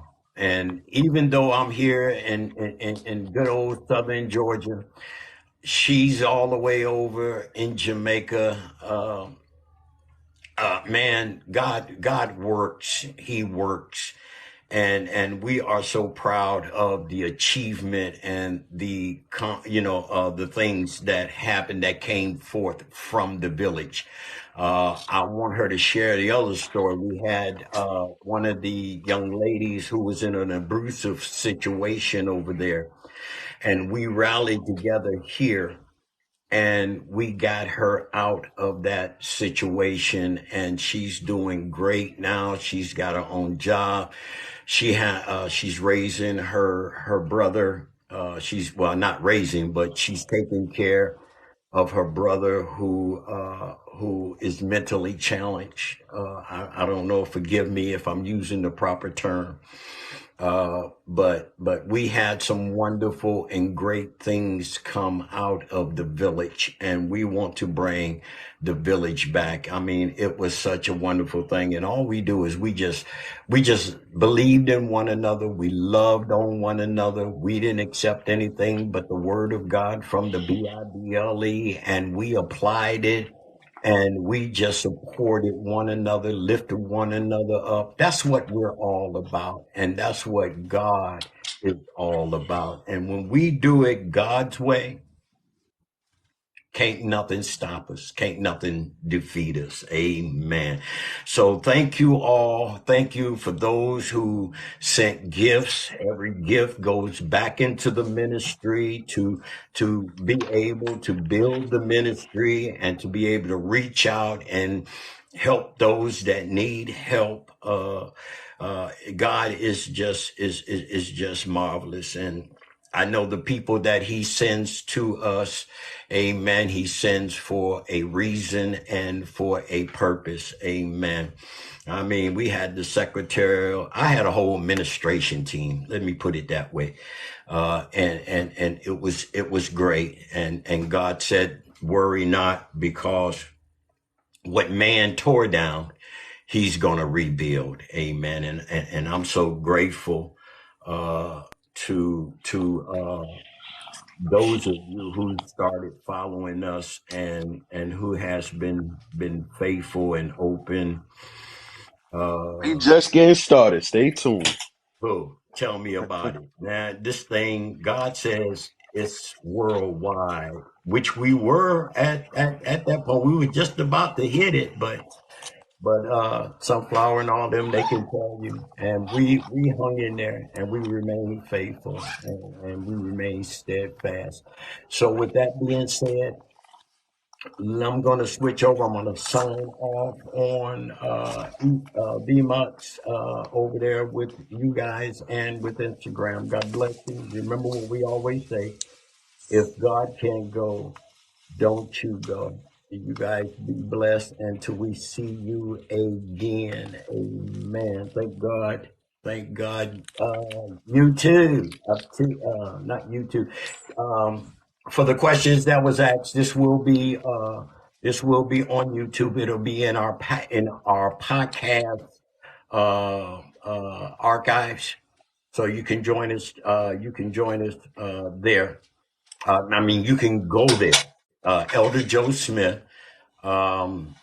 Just hit the subscribe button, and it's free. Hit the bell next to it. It'll let you, it'll notify you when we upload new videos or we go live over there. And you can go in and watch the podcast in its entirety. So you guys don't have to worry about that. Or go to our Facebook page, NVVC. That's NVVC, Nancy Victor Charlie. And it immediately comes up over there. And if anything goes wrong that it don't, we can upload it, and you can get all of the information. So Yeah, y'all can follow me right here on TikTok. yeah. If y'all And want to so hear, I do my own as well as my father does his. I do mines as well, and I like the collaborations. I have some other people that I have coming on. A few other well, you better get the topics. forehead then. Is that my mama? Is That's that your my mama. mama? Hey, mama. Leave How that you doing? leave that door open. So yeah, y'all can follow me here. She got I'm under the doctor's appointment messenger. she gotta go to. All right, ma. I love you. I gotta go here and get the. I'm working for the rest of the day. I gotta start. My day starts at 1. So man, listen, it's been an honor, pleasure, doing this. As I always said, just let's continue to press forward and reach as many people as we can. Like I said, people, you don't have to be all supernatural to be a positive person. You know what I'm saying? You don't have to know too much of God to give out good energy. I like to tell people, as long as you got the faith, then so much can be changed. So much can be changed. So There we go. this was a great conversation. Thank you, Kimmy. Thank you. You Please are share it. Please share this. you. And we'll be back. Hopefully we could come back and we'll do a part 3 on it, you know. And we could continue to like, just share the awareness, like we're not perfect. Even as parents, we're not perfect. And sometimes our kids think we're these heroes in capes and we're not allowed to make mistakes as parents. I think we should talk about that, the mistakes we make, like, Yeah. and Yeah, we definitely need angle to do that, that. I think that should be our Because next see, one. the first part of good parenting is being able to own your responsibility. That's it. And once we can get there, man, That's the first step of being a good parent, and honestly, yes. following the guidelines of the Holy Spirit, and that's how we can, and you know, the Holy Spirit This is spoke how to we me. win our kids back, man. Stop using the word we can. We will. Right. We will. That part. Yeah, and Andrew, ain't nothing wrong. And you know, I'll tell you, I'm getting over to the gospel session. I promise y'all. I got it all queued up and ready to go. But we have to not be afraid to apologize to our children. Yo, I noted that. Did I say that? Because I wrote that down on my notes. I don't know if I said it. I think I explained that. Andrea I just put it. apologize. Yeah, Andrea just put it up there. She said, "I apologize to my children a lot," and they appreciate. And you know, believe it or not, we hold it as parents. We hold it which one of the words I want to use? Ego trips. Yep. I'm not gonna stoop that low to apologize. I ain't got nothing to apologize to you for. Yes, we do. Right. Yeah, we do. Yes, we do. Yeah, we do. We Yep. we got more to apologize for than we think we got. And you know what? There's nothing wrong with it. There's nothing. If you notice that you could have done something better to help your child and you catch on to it later, ain't nothing wrong Hmm. saying, "Look, I had to tell this is what I told I told your sister. I said, T, you know, I'm really sorry. Yeah. Because if I had have known at that time, I would have did something different." Yeah. But like you said, you only And I said it did with what all of you guys. And it makes it so much easier. It makes it so much better. I It really respected does. more today, knowing that history, and this is something in our bloodline that we have to change. This is not something that we get the right to walk around and use as an excuse. You know what I mean? We have to Yeah, change that now. So it's like, yeah, no matter where it comes from or how it comes or when it comes, this is why I said, I am thankful for us to be able to have the conversations that we have now, for me to be able to come forward to you and tell you how I feel now prior to how it was before. You know what I'm saying? Where I just felt shut out or the world just shut me out. To have that honestly, that makes me more in tune and in love with God. You know what I'm saying? Because exactly. now it's like I see you, and now I could say, you know what? Where I said I don't want to be like my dad, there's certain characteristics I should have carried out like my father. Because that changed the dynamics of things. I don't have to Hmm. be like you understand what I'm saying? Like Oh, where yeah. you said, I don't want you playing football because you're asthma. I was that angered me because I was good at playing football, but I tell my wife this. I swear to you, I said, man, I wish I would have just played baseball like my father wanted me to. And then later, because we gotta understand the Jesus, that's a word. I'm telling you right now. Listen, I gotta get up. I gotta stop because this is gonna go somewhere. Because yo, you gotta understand something. The ability to play what the conditions that taught me how to breathe in baseball, I wasn't able to learn playing football Hmm. because it was run all the time in football, and I always ended up sick. But even in a allergy seasonal situation where my asthma was controlled because we were taught breathing techniques in baseball, how to control. There's just some things that like I'm telling you, God tells us to do certain things a certain way, and we need to be obedient to that. Because it's not saying that you couldn't play football. I'm just saying right now, I need you to learn something here first before you move on to the next thing that you want to do. How about we just do what this is supposed to work? Like, do what I asked you to do right now, son. And then when it's all said and done, I promise you, it ain't no holding you back. Ain't no telling you you can't. You could go as far as you want, but get this first. Get this part first. And when you get that, that's what I didn't understand you as a parent, because then, although your father treated you a certain way, you was trying to learn it different yourself. But it just goes back to saying we all learn collectively together, and I thank God for that. I really thank God for that. Yeah. And see, and that's one of the things that I be talking to a lot of the younger, my buddies about that I golf with and etc. Is that we've got too many parents trying to live their dreams through their children instead of allowing their children to pick what they're going to be happy at. And I know your desire was to play football, but as a parent, I also knew your health condition. See, that's how God is with us. See, we want to do certain things, but see, God knows what our capabilities are. And so he chooses, or he guides us in different directions to where we get to the same results. Boy, you was a heck of a catcher. There were big times, big league written all over your glove. But there is a choice that you have to make, because see, when you force a child into something, that child 9 times out of 10 is not going to be very successful at it. But if you let them choose their passion, that's something that they're going to develop. It's just like your sister's 2 girls.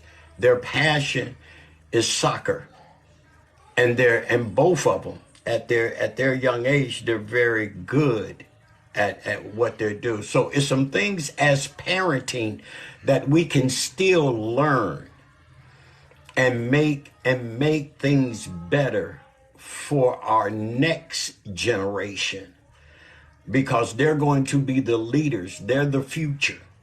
And so we can look at our past mistakes, and we can help them to develop, to move forward, and to get things done. I was just looking at Carmela and Andrews. I was looking at how they were communicating back and forth, and see, and the good thing is we adopt these things.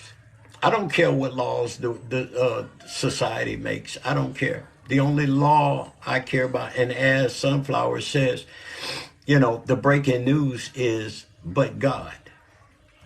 That's the only thing, but God. Because see, even though society has its rules, God can still make things for us easier as we obey the rules, because what the word gives us to do, obey the law of the land. But we don't have to conform ourselves to the way of the world, but be transformed in both body and mind to the spiritual things.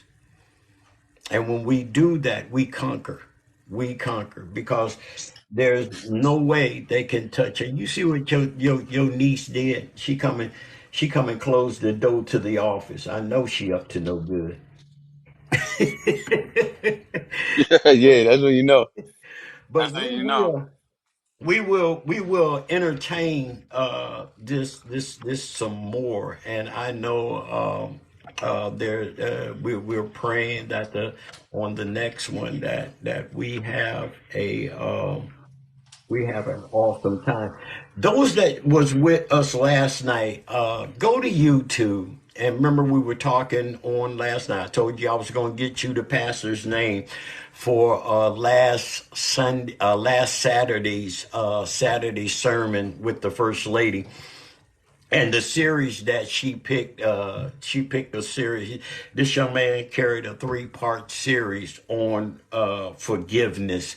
And I urge you to go to YouTube and look it up. It's Pastor Howard John Wesley. And go and look him up. Look up his series. It's 3 parts. And it's on forgiveness, and I promise you, you will not regret it. Amen. You will not regret it. I mean, it captivated me. And often as I talk about and had the show on the question about forgiveness, man, he puts it out there. So please go. I urge you, go look at it and write his name down, Pastor Howard John Wesley. Look at that series and you will be blessed. I guarantee you, because he gives a new insight. All right, we're going to switch over.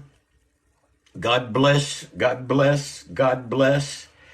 And I'm going to turn this over to my moderators as I go. I've been sitting here for 2.5 hours on this segment, so I need to stretch a little bit. I need to rehydrate, and I'm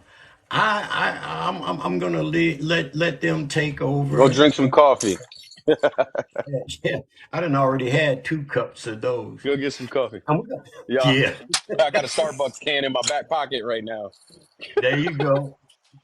So we're going to start the gospel. We're going to start the gospel praise out with a familiar. Now y'all listen to the name, a sinner's prayer.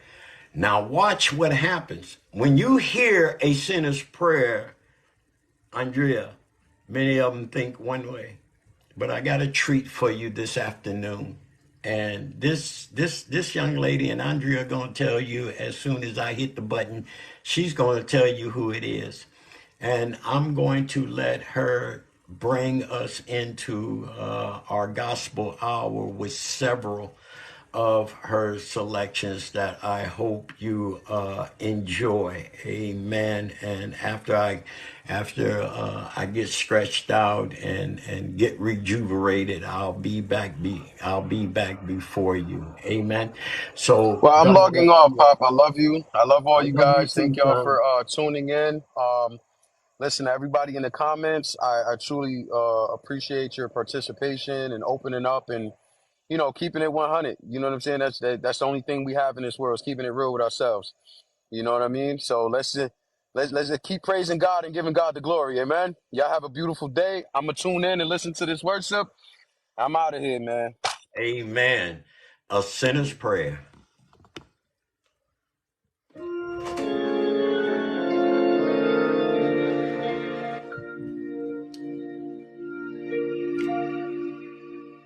Once I rejected you,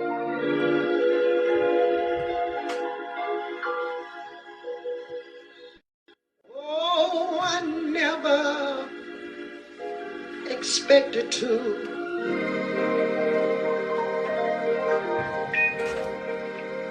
have so much trouble in my